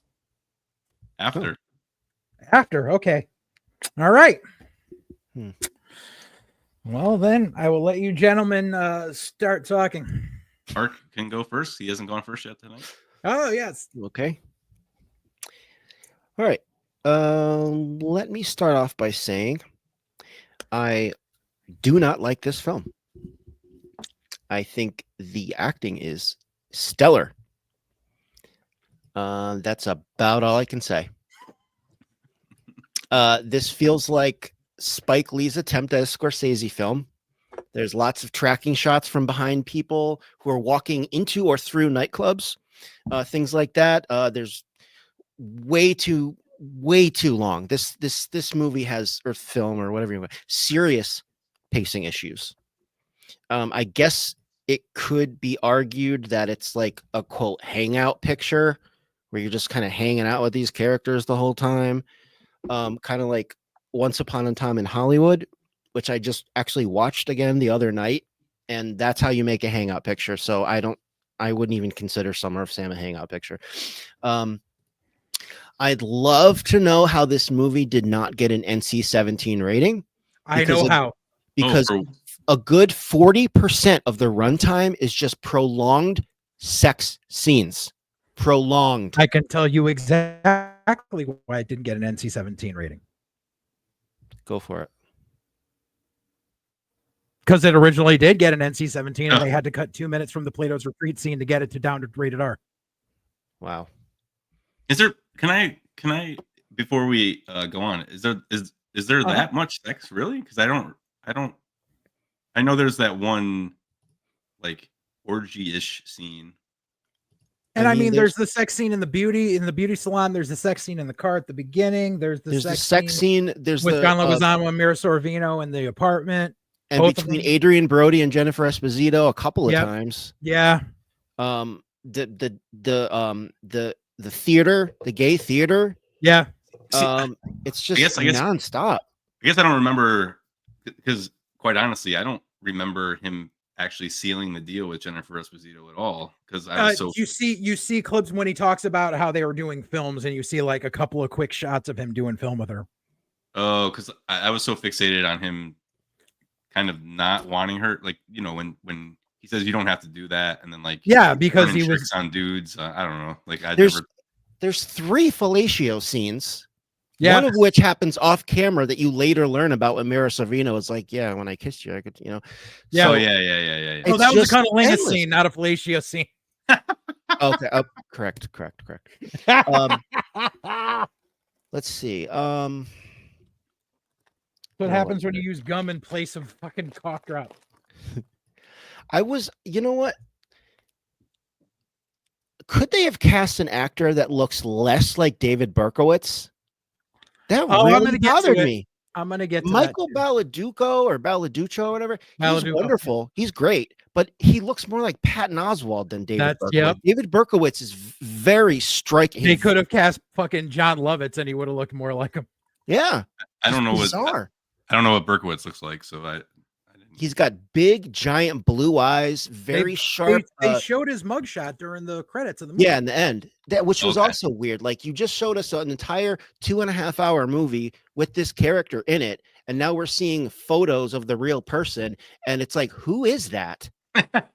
Maybe that's why I didn't know. Maybe I didn't know what I was looking at. Some movies do that; they get away with it. I think Life and Death of Peter Sellers got away with it in 1 or 2 scenes, things like that. But don't put the real guy on screen when you miscast somebody. Right, you could have literally cast Patton Oswalt if you were going to cast Baladuca. I've been saying that for years. Oh, really? Yeah. Okay. It's I don't know. There were a lot of things that bugged me about it. It's way too long, way too much sex scene for a movie about the summer of where there's a serial killer on the loose in the Bronx? Yeah. And there was a brownout. And the movie focuses on the sex lives of all these people. Like I said, the acting was great. I thought John Leguizamo and Mira Sorvino had incredible chemistry. Those guys, you could tell, like in the scene where Mira Sorvino is finally packing her bags and leaving him, and you can just see, by the way, a little on the nose that in the scene where she's packing her bags to leave, "Don't Leave Me This Way" by Thelma Houston is on their radio. Come on, you guys. Yeah. But that scene, I really you could tell how heartbroken both of them are. But she's got to leave because he's a huge piece of shit. Yeah. I really, really great chemistry with those guys. Adrian Brody was really good. I didn't care for his character that much because, like, with that fake accent that he puts on in scenes randomly, it's like, who are you trying to fool? Like, why? Because he's trying to be part of the punk scene, and it was British. Yeah, so he goes back to where he's born and raised with a British accent and doesn't expect any pushback. He wants people to think that he's been spending time in London. But he goes into it, out of it, interchange, like in the same scene. I'll get to it. Okay. I got a lot to say about that too. Okay. I thought I know it's the Bronx and blah blah blah, but does every male character have to sound exactly like Eddie Murphy's Italian guy character from Raw? One guy is even wearing a Stallone shirt. I'm gonna touch on that too. I think the half Stallone shirt was so great. Yeah. I think the In a half the bad film's way. budget went to like gold chains and hairspray for the male cast. It was just like obnoxious after a while. Because they all talk exactly the same. And that's pretty much all I have to say about it off the top of my head here and in my notes. I'm sure like once I start you'll be able to chime in with more stuff like okay, it's good that you got your initial. Let's get Greg's initial and then I'll deal you guys in. So Mark said the acting was like the only good thing. I have to also say the soundtrack is full of bangers. Yeah. Yeah. Even the first 5 minutes, there's like 4 different songs and they're all the fucking shit. And I'm like, wow, okay, great. The only thing I'll ding Spike Lee on is like, dude, you can't have that Marvin Gaye song in a movie 2 years after Boogie Nights. Can't do it. Boogie Nights. It's a signature. No, the Marvin, the got to give it up. Or no, got to give it up when coming through the pool in Boogie Nights. It's the whole scene like that, dude. You can't do it. Like I love movies. I love music in movies, especially extended scenes that have a song. And I just talked about one with Bottle Rocket, and Boogie Nights has that one with Marvin Gaye. Mm-hmm. Once a movie owns it, they own it, dude. Find something else. Find something else. You can have anything playing in that club. You don't need that. So, but again, rest of the music, phenomenal. I will touch on what Mark said, awards, because I watched this and like I see Mira Sorvino and my heart breaks for her because I know what she went through. And we've talked about Harvey Weinstein a few times on this show. And it fucking sucks. I mean, her career was, she's so good in this and she's so gorgeous and radiant on screen. She should have been she should have been way bigger than Cameron Diaz, way bigger than she should have been a huge star. And she was for a small time. But, then the guy derailed her career and did whatever he did to her. But again, would she have won an Oscar without Harvey Weinstein? Pulling strings, because that's what it was for a while. He was bullying people into basically voting for his movies and his people. Yeah. Hey, I haven't seen Mighty Aphrodite in 20 years, 25 years. I don't know if she deserved it or not. I'm sure she was great in it, but it just we rewatch a lot of things that have Harvey's paws on fingerprints it. on Paws, grubby paws, and it makes me rethink about a lot of things. But I did love her in this movie. Love John Leguizamo. You're gonna look back at Leguizamo's career and be like, wow, he's been in some duds, done Super Mario Brothers and what, Mr. Pest or something. The Pest. Oh God, that was his first movie. Yeah, he's done some bad stuff, but he's Romeo and Juliet and this. And, he's been really good in a lot of stuff. He has a new movie coming out like next week or something that's supposed to be really good. Moulin Rouge. Yeah, a lot of great things. So he's great. Adrian Brody. Again, more award stuff. He just won Best Actor and took the most time to. He's still giving his thank you speech. Still giving his speech, and apparently he's known in Hollywood as being a kind of a dickhead, which I didn't know. He's banned from SNL. Well, I'm going to talk about that too. But really? Because when I saw this, it made me think of that, and I'm going to relate it in a couple. Actually, my next note, I'll get to it right after this. But Adrian Brody's really good actor. We talk about Wes Anderson right before. Probably Wes Anderson's least regarded film, Darjeeling Limited. I really like because I have 2 brothers, and I could see us doing something like that. And he's really good in that too. He was great in The Brutalist. I don't know I don't know. I loved Timothée Chalamet too. But awards are awards. You politic, you do what you got to do. But he's a great actor. It just is what it is. But and just Jennifer Esposito is really good. And I thought, wow, what was she in? What what did I know? I thought she was a much bigger star than she was because I looked back at her IMDb and she wasn't in a ton of stuff. You know what I know her the most from, actually?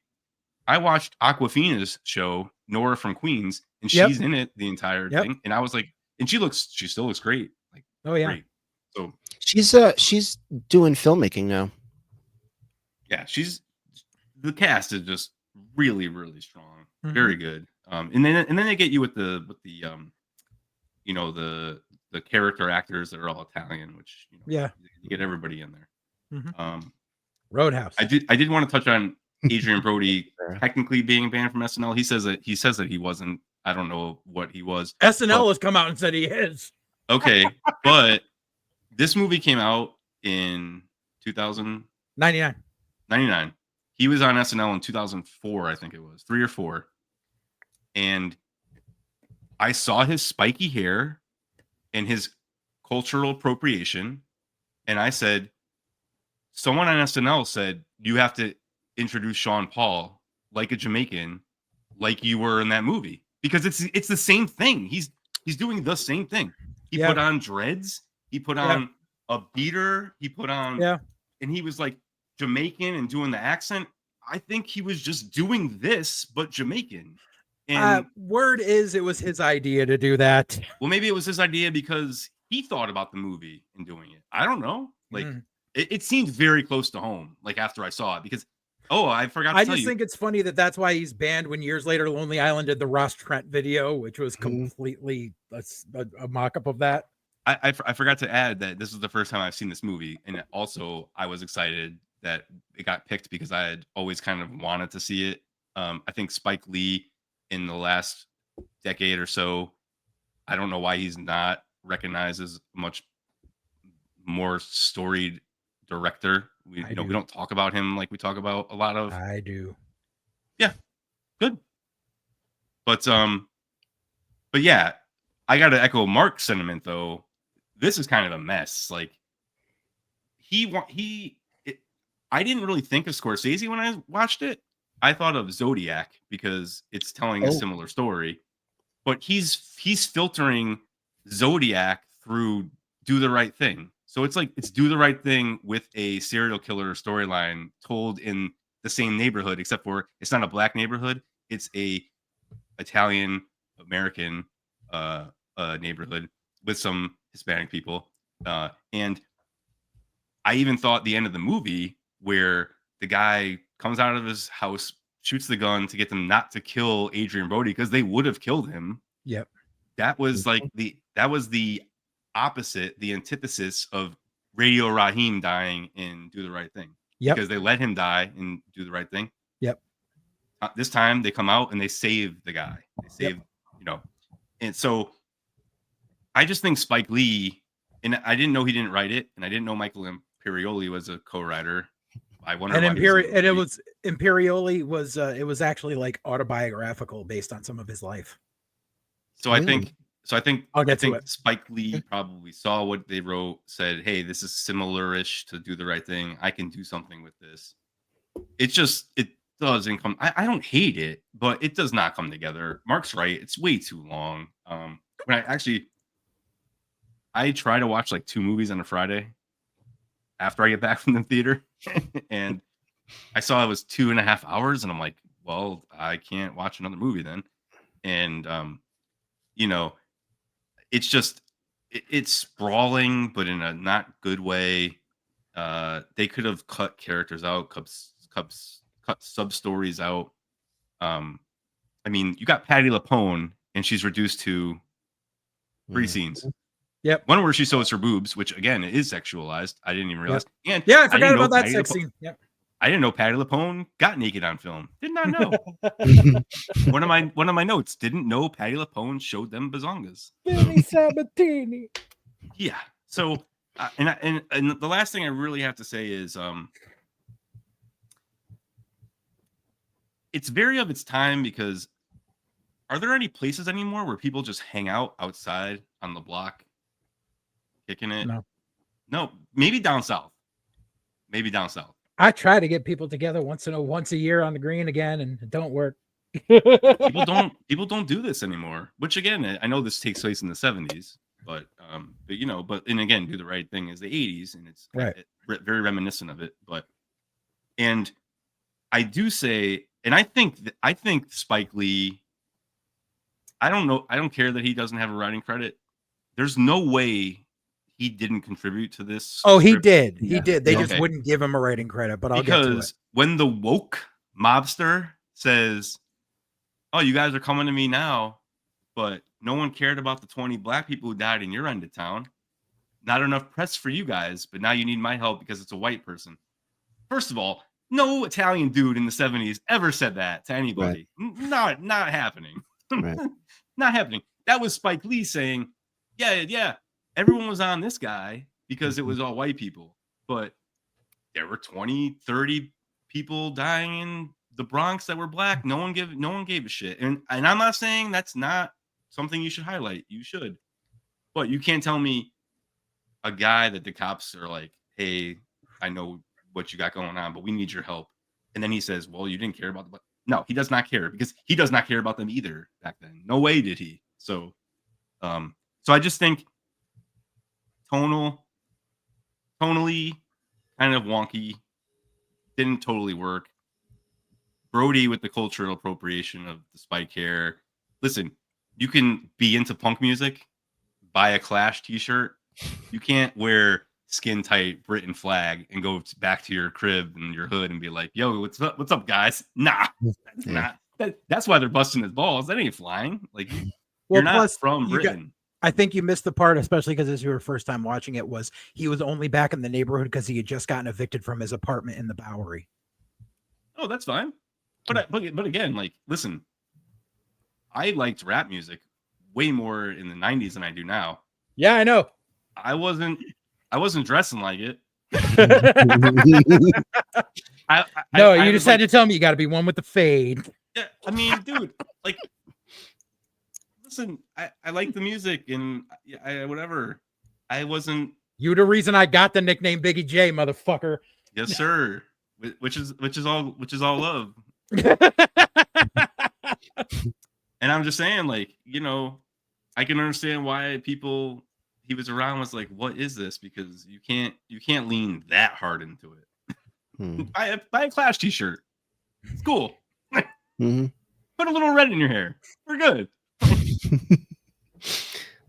If you're gonna be that extreme with changing your appearance and your voice and all that stuff, just don't go back to the old neighborhood. Anywhere but there. Yeah, because people know the real you. You can't get away. You can't pass as that. Yeah.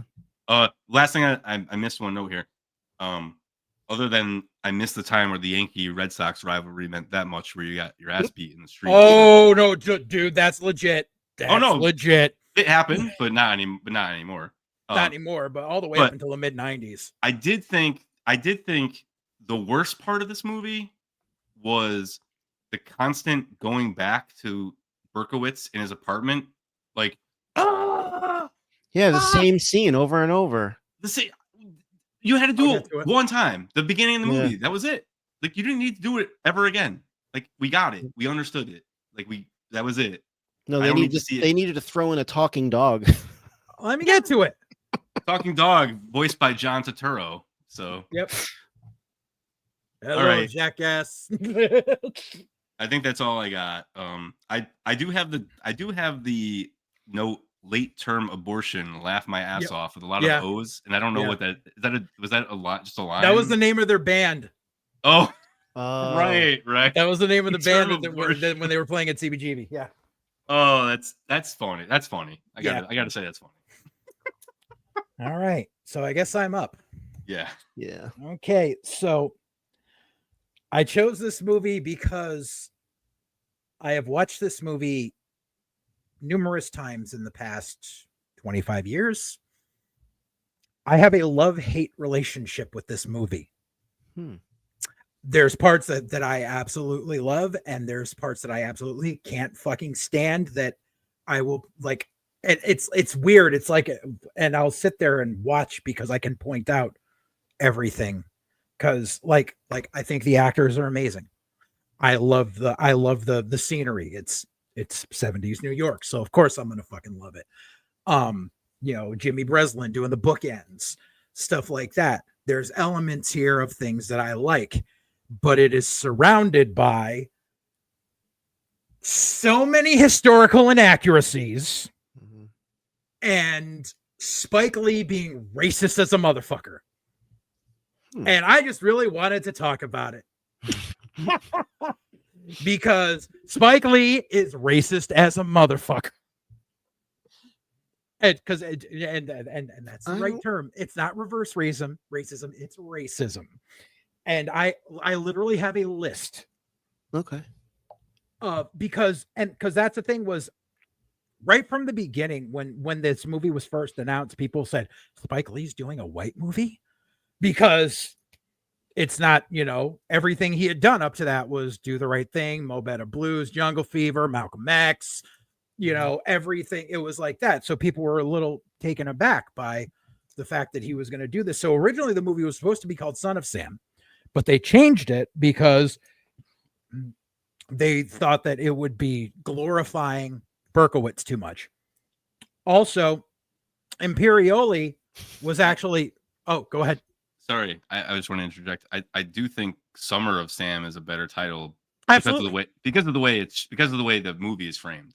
Right, exactly, because it's the summer of '77, and it has to deal with the New York blackout and with the killings and with the this and the that and the and that that's why and that's part of what I like about it.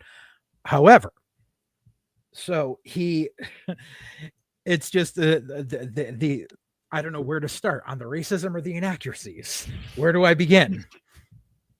So begin with the racism because I'm very intrigued to hear what you have to say.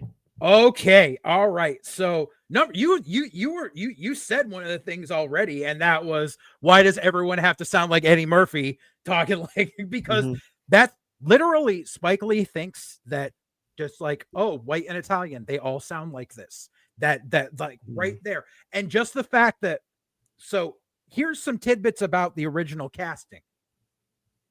Originally, Leonardo DiCaprio was supposed to be cast as Richie. Oof. And originally, Benicio del Toro was supposed to be cast as Vinny.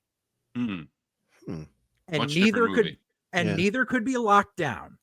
And this is nothing against Brody or Leguizamo because I think they are very good actors. But Spike Lee literally went, it's just white people anyway, so just throw these guys in. I don't care about appropriation.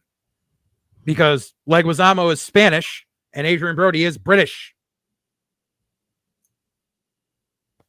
Which is funny that Adrian Brody's doing a fake British accent when he's actually fucking British. He's British? I didn't even know he was. Yeah. Really? Yes. But I did not know that. It's literally him just going, yeah, it doesn't matter. Any white person can play a Mameluke. Like, and Jennifer Esposito. So Mira Sorvino was originally supposed to play Ruby. Really? But they said she would do better as Diana. So then they had to cast Jennifer Esposito as Ruby. Jennifer Esposito is Spanish. She's not Italian. But it doesn't matter because, it's all white people are the same, according to Spike Lee. You know who was originally supposed to play Ruby? Sarah Michelle Gellar. Ooh. More different movies. Yeah. Different movie. Hey, I do want to just correct just so no one calls you on anything. Yeah. Adrian Brody was born in Queens. Oh, why did I always think that he was fucking British? I must be mixing people up. My apologies. All good. I just don't want anyone listening calling you out.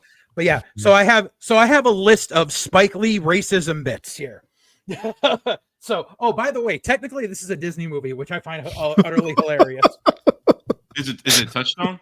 Yeah. Touchstone, yeah. Yeah. So it's funny. I just asked my brother the trivia question. What was the highest grossing R-rated movie for Disney before Deadpool and Wolverine? And it's also a Touchstone picture. And I won't make you guys guess or anything. It's Pretty Woman. Yeah. Yeah. So right at the beginning, when they're going into the disco, which by the way, that disco didn't exist in real life. It's actually a meatpacking plant. Looks like and it. that mural that they painted on the wall, they did that just for the movie. It's still there to this day. So that's a nice little bit there. Same thing with like the graffiti that's on the block there where they hang out at the end of the road there. And the Italian flag colors. Yeah, that's still there to this day. So right the first bit when they're walking into the disco. So they're in the disco in the Bronx, which is the disco where all the fucking guineas go. Literally, as they're walking in, the song changes the moment they walk in from one song to another. And I think it's the Pointer Sisters when they walk in, but literally, if you have the captions on, the moment Vinny and his wife walk through those doors and start dancing, the first lyrics you see on the closed captioning on clearly say, "No blacks, no Jews, no gays." Because that's the lyrics in the song. No blacks, no Jews, no gays, hallelujah, yada, yada. So that's the first one. Racism bit number 2, Danny Aiello talking about who's on welfare. Because the Italians think that only the coloreds and the Puerto Ricans are on welfare. Racism bit number 3, married white people only have missionary sex. Racism bit number 4, the mafia blames all crime on colored people, which is the scene with Ben Gazzara where he's like, your people killed 20, 30 people last night. And it's literally, and it's just like, no, like it's literally just Spike Lee being like, oh yeah, the Italians blame everything on everyone else. And literally everyone in New York that's not black or not Hispanic is a freaking WAP. Like that's how Spike Lee sees the world. And it's been that way for a long ass fucking time. This isn't anything new. Just the fact that fucking, what do you call it? And then just the inaccuracies. Number 1, The Who are not a fucking punk band. No. Yeah. And they have Adrian Brody going, The Who, they're my favorite punk band. Bob O'Reilly. So like, yes, I fucking love Bob O'Reilly too. It's not a fucking punk song. Not a punk song. And Spike Lee, you can thank Spike Lee for the fact that we have so many CSI fucking spinoffs now, because that was the first iteration of Pete Townsend selling any of their songs to be used in a movie or a TV show, was this movie, for them to use Bob O'Reilly and Won't Get Fooled Again. And then they sold it to every CSI a different song. Yeah, that's why I just said. Yeah. Yeah. I think you mean the song Teenage Wasteland. It's Bob O'Reilly. No, I know. Everyone thinks, oh, that song Teenage Wasteland is great. But they're talking about punk, and and what I don't fucking get is later on at a part, like when Adrian Brody when Richie sticks his head in and he says, I'm not dancing to the disco shit, he's like, play my Dead Boys. So it's like, obviously, okay, you named off the Dead Boys, you used to play at CBGB, okay, so why are you trying to say, what, did you not want to spend money to get a Sex Pistols song or a Buzzcock song or a Dead Kennedy song? Like, these were all punk bands that were prevalent in the late 1970s in fucking New York. Wouldn't Bob O'Reilly cost more? Yeah, right. It's just because Spike Lee doesn't get that fucking subculture. He's just like white people, British. I get that. Because Spike Lee is so fucking racist. Like this is not news. Like you want to know why Spike Lee doesn't get recognized more nowadays and everything? Because every time he opens his fucking mouth, it's just freaking diarrhea nonsense. Just like when he bitched about Django Unchained. And he's just like, I'm not going to watch some stupid spaghetti Western. It's not a spaghetti Western, you dumb fuck. Yeah. Well, like I get what you're saying, but I do know he got most angry when Green Book won Best Picture over Black Klansman. And he's not wrong. I mean, it's a watered down, like white savior kind of movie. But I mean, that once again, that is the Oscars. That is, you got to pay for ads. The Oscars. I don't know if it was starting that year or before that, but it's rank based now. So you're gonna get the safe choice sometimes because, that movie was good.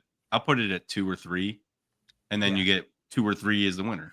So yeah, and just so then as far as like other historical inaccuracies, so.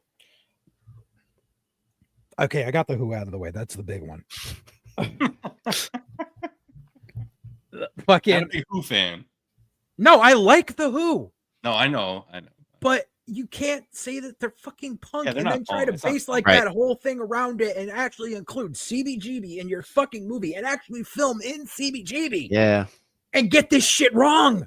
I did band's love wrong. I did love the CBGB inclusion because it's Yeah. gone Yeah. now. Yeah.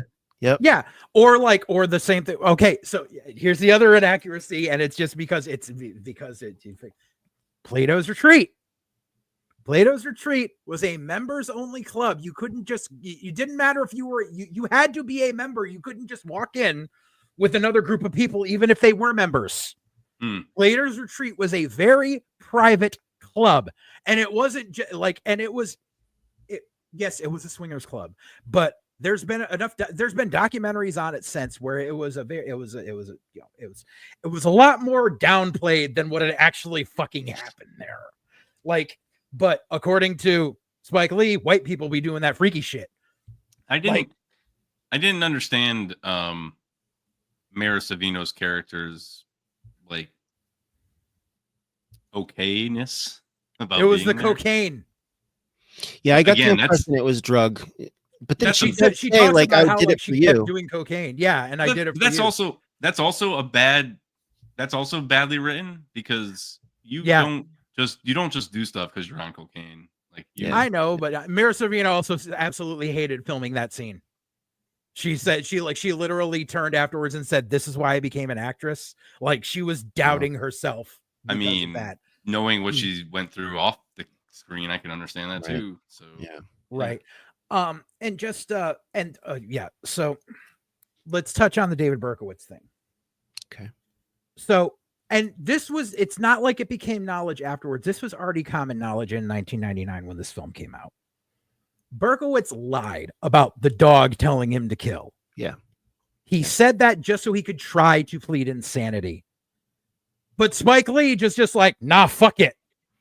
Like, and leaves, and like all of that crazy with none of that ever happened. None fucking Berkowitz made up some of that shit to try to plead insanity, but it was never to that extent. Like he didn't draw that shit on his walls and shit like that. That was, it's like basically everything having to do with the actual Son of Sam was just Spike Lee pulling shit out of his ass or going over what he saw in some fucking, what he saw, like skimming over some shit. And like, and all I could think of ever, like, I remember the first time I saw that scene where the dog walks in and opens his mouth. I remember I was at my cousin Frank's house. It was when he was still married to Colleen Nebbiolo. And fucking, we're just watching, and all of a sudden the dog, I want you to kill. And I'm like, what the fuck is going on? And all I can think of to this day is a website that Mark introduced me to. The Editing Room. Ah, yeah. There was this site. It was literally just pages of text where it was abridged scripts of movies, and it was parody.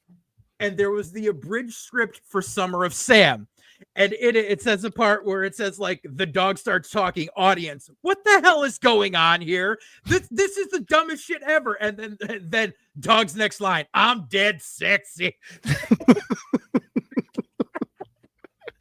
And I can only think of that to this day every time the fucking dog starts talking. Is I'm dead sexy. And just it's just like it's like these guys wrote, because these guys, like the two guys that wrote the movie, like I said, I'm gonna have to pull up his name again here. Colafiera, what do you call it? Imperioli, sorry, not Colicchio, because Colicchio did The Sopranos. Imperioli based the Richie character upon himself in New York in the 70s, which is also why he did that little like cameo in it. As the club owner. As the club owner, because he actually did that. He actually did dancing at the male clubs to get money and get money and shit like that. Also, bizarre performance, to say the least. Very right, but but he was around that and everything, and they had written a script about like the guys, getting through that summer with the Son of Sam killer, and Spike Lee just kind of fucking punched it up with his own shit and just made it about that. And the thing was, the movie was supposed to focus more on Richie, but he loved the way Leguizamo improv so much that he just kept giving Leguizamo more scenes. So like, because the original script, the movie wasn't going to be that long. Like, so that's why you're saying it's too long. It's because fucking Spike Lee kept fucking having Leguizamo fucking ad-lib shit. Hmm. Like, you know, like the whole scene where he comes in all fucking strung out and pours coffee on Baby New Worth and shit. Like that wasn't in the original script. Oh, he's good, but like the whole sub story with him and his wife, like his wife should have left him months ago. Yeah, Right. Well, the thing she is, seems like a strong female character, but she puts up with his shit for so long. Because she didn't want to admit she didn't. She thought that she wanted to think that it was only once, and then she found out he's been fucking everyone and their sister. Yeah, and so that's like the other. So then I just want to get down to continuity errors because there are so many, and it's like because people hail Spike Lee as a great filmmaker, but there's like so many little things that he fucks up on so much that people just let slide. Like right at the beginning, so after the what do you call it when they're coming back from the club and there's the caution tape is up and it's the murder scene and the cops are there, and like you can't just walk up to a cop and say I live here and expect them to let you come through a crime scene without checking your ID to prove that you live there. Oh, I wrote that down. I said, and then he goes over and he touches the bodies. I'm like, that crime scene is contaminated now. I wrote, it's all right. I live here, okay? And I said, no, it's actually not okay. It's a crime scene. Right. And then literally right then and there's a major continuity error. The police are talking and they say they found the bodies at 10:20, but Vinny left the disco at midnight. Oh, when they're going to take the cousin home, it's like, yeah, it's after midnight. I got to take her home. But they found the bodies at 10:20. Bro, no, that doesn't match. Like, this is simple shit that this fucking supposed amazing director should be catching when he's at, you know. This all goes back to what I said, though. It's like you're trying to do this Zodiac style crime thriller, but you're doing it through a do the right thing lens. So it's almost like the least important part. Right. Mm-hmm. Right. And then and then I said, maybe check your script and your shots before final cut. Richie, during the argument with his mom and Danny Aiello, all who are supposed to be Italians, openly calls Eddie a dago during the course of the argument.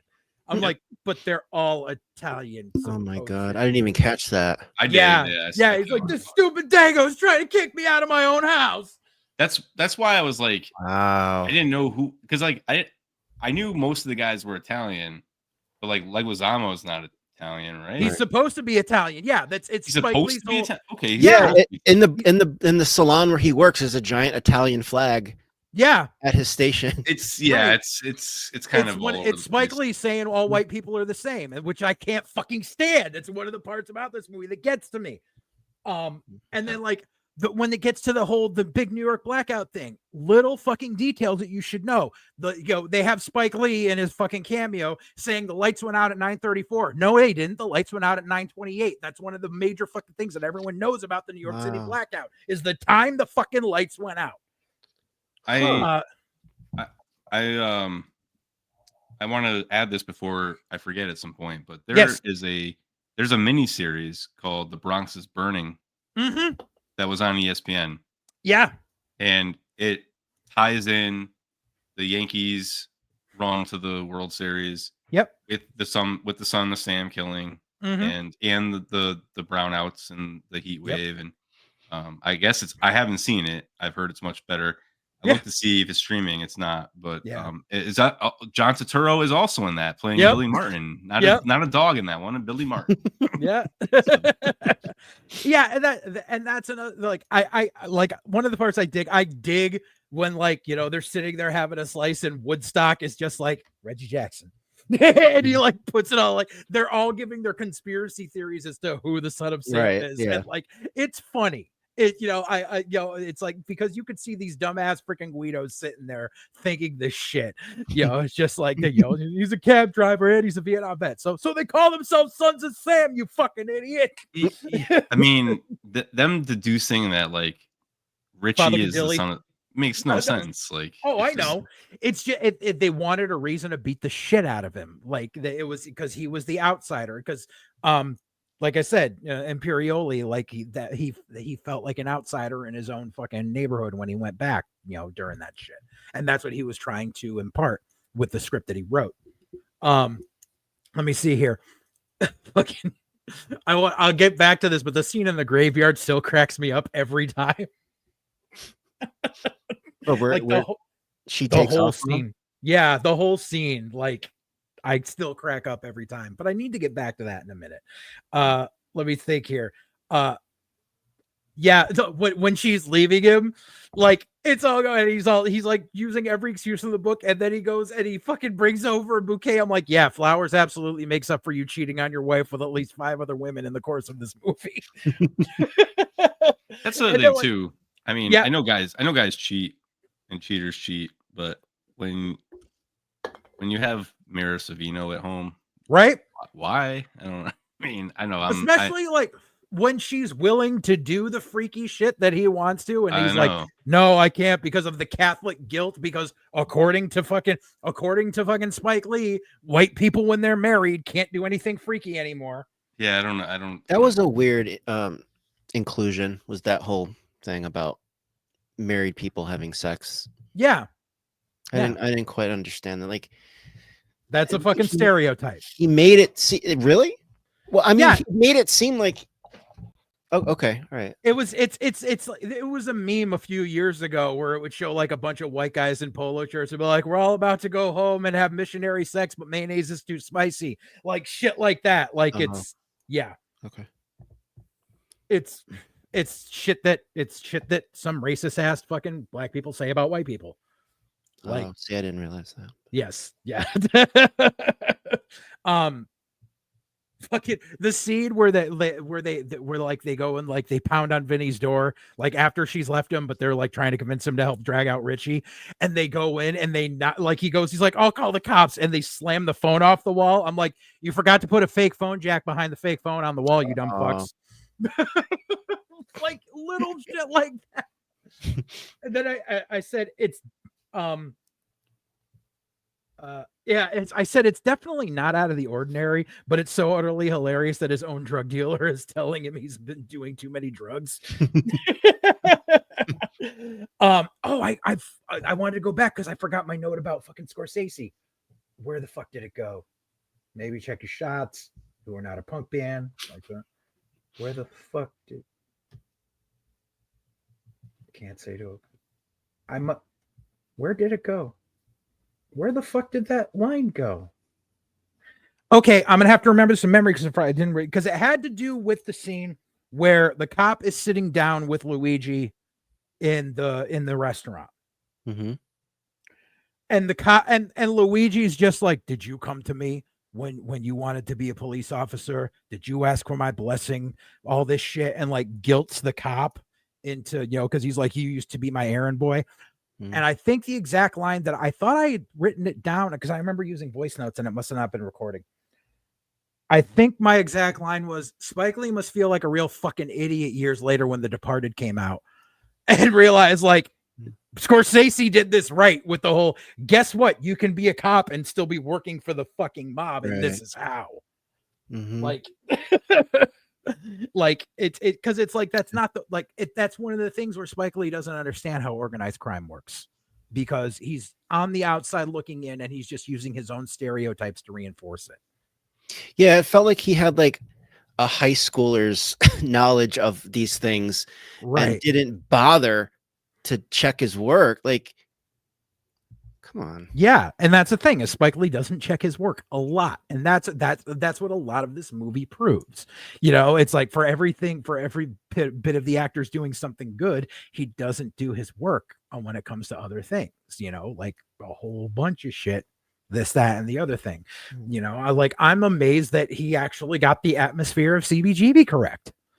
Mm-hmm. And like everything, outside of it, I'm like, I'm amazed that like they got that right. Definitely a threat I need to use more often. I will fuck you where you breathe. I was like, I gotta use that more often.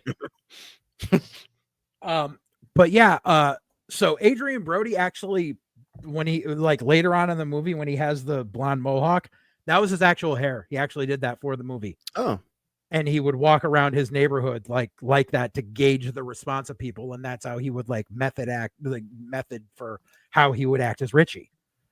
So Interesting. Yeah, so I give him props for that.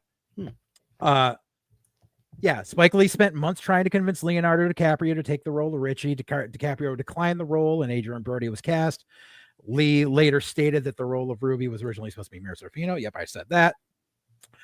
A little known trivia. Well, I mean, a little bit of trivia. The word fuck is said 435 times in this 142-minute film on an average of 3.06 times per minute.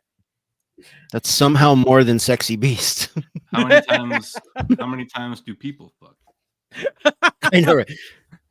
Well, I mean, that's why you got Richie in the beginning, and then we got the 2 times Richie Mira Sorvino, then we got Eddie Sabatini, and we got Adrian Brody, Jennifer Aniston, then we got the Plato's Retreat, and we got the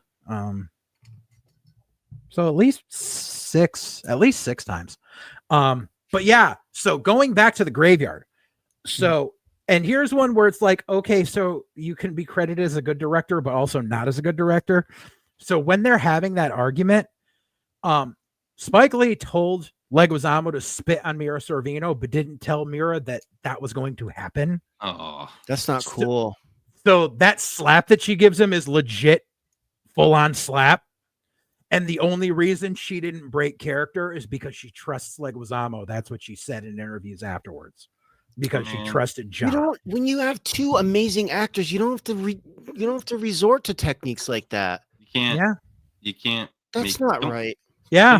Don't make me feel worse for Sorvino. I know. Right. Well, that's what I'm saying. Like that, she was a consummate professional, and she trusted Leguizamo, and that's why she did. But that slap was full on. Like that was not a pulled punch. Well, good for her, but wow, she shouldn't have been put in that position. Yeah. Agree. Right. But yeah, I think she deserves all her flowers for this movie. I think Baby Newirth, for the little she was in it, was great. Because I don't think she really gets to do enough stuff. I know she does a lot of like stage stuff. Broadway. She was in the Addams Broadway. Family. Yeah. So Musical. she really doesn't do a lot of like, film stuff and everything, but I think she's still, I always thought she was a bit underrated.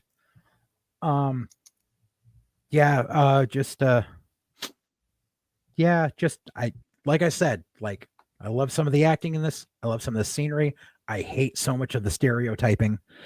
And it's one of those where like I will put it on and I will sit there and watch the whole thing front to back, like every time. Yeesh. Like it's weird. It's like and it's because the good parts I think are extremely good, but the parts that are off, like I just yell at the screen. And it's like every time I see, so I'm just like, you could have just gotten Patton Oswalt cheaper back in '99, or you could have gotten John Lovitz. Like, probably one and done for me. Likewise. It's amazing how many times I've watched this movie. Like, I've watched it a lot. If I watched it again, which I wouldn't, I would need to have my finger on the fast forward button. Yeah. Oh, and this was the bit that originally, that on top of everything, the reason that I thought of it is because this movie, because of the amount of inaccuracies in it, is the epitome of the term based on a true story. I always think of, if you ever watch the Robert Wool did a special on HBO years ago, and I think it's actually still on Max. It's called Assume the Position. And in it, he does an entire thing on. Yeah, I remember I brought the DVD over your house once when I. When I was able to pull it on Netflix. Yeah, and I've watched it several times since then. It's pretty. Good. I've got it on the drive. Where he talks about based on a true story, and how he talks about things like basically everything in A Beautiful Mind, and how everything he left out about the dude being a deadbeat dad, and how he used to go off on giant anti-Semitic rants that would make Mel Gibson say "Holy fuck." Or like how in Patch Adams they changed his love interest to a woman from a man, stuff like that. So Summer of Sam is a legit based on a true story. Because I got bad news for you. What? Human fuckstick David Zaslav has removed Assume the Position from. It's a good thing it's on my Plex drive, so you can still watch it if you haven't seen it yet. For those of you at home, I'm sorry. I can't with this guy, man. I know, right? I guess I'll have to put Assume the Position up on the Internet Archive too. Yes. because that is worth watching, even though it's got fuckstick Tucker Carlson in it for 10 seconds. Oh, 2 fuck sticks. Forgot about that. Yeah, because it was back when he still worked for CNN. Oh wow, yeah. That I can't even remember that. Yeah. Back when he was still on Crossfire. But yeah, so I unless I think I've covered everything that I had to say about it. But yeah, so if you are interested in watching Summer of Sam, it's currently streaming for free on Hoopla, or you can rent it as a video on demand on YouTube, Apple TV, Fandango at Home, and Amazon Prime for various different prices. So that brings us to the conclusion, gentlemen, which means we need to draw for our next episode. Ah, yes.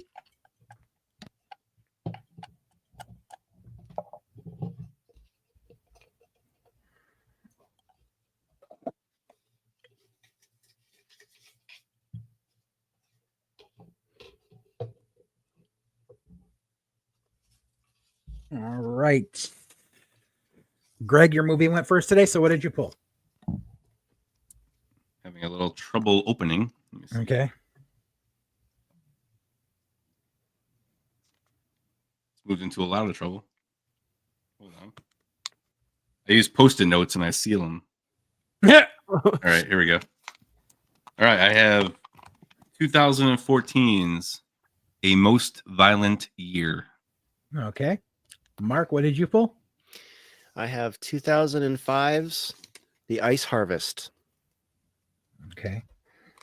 And my pull is 2008's Lake Mungo. So we are halfway through the season at this point. Well, almost halfway through, and none of us have pulled our wild cards yet. So it's gonna get quite interesting. I think it's going to happen all in one episode. I know, right? Oh, God. Don't you put that evil on me, Ricky Bobby. All right.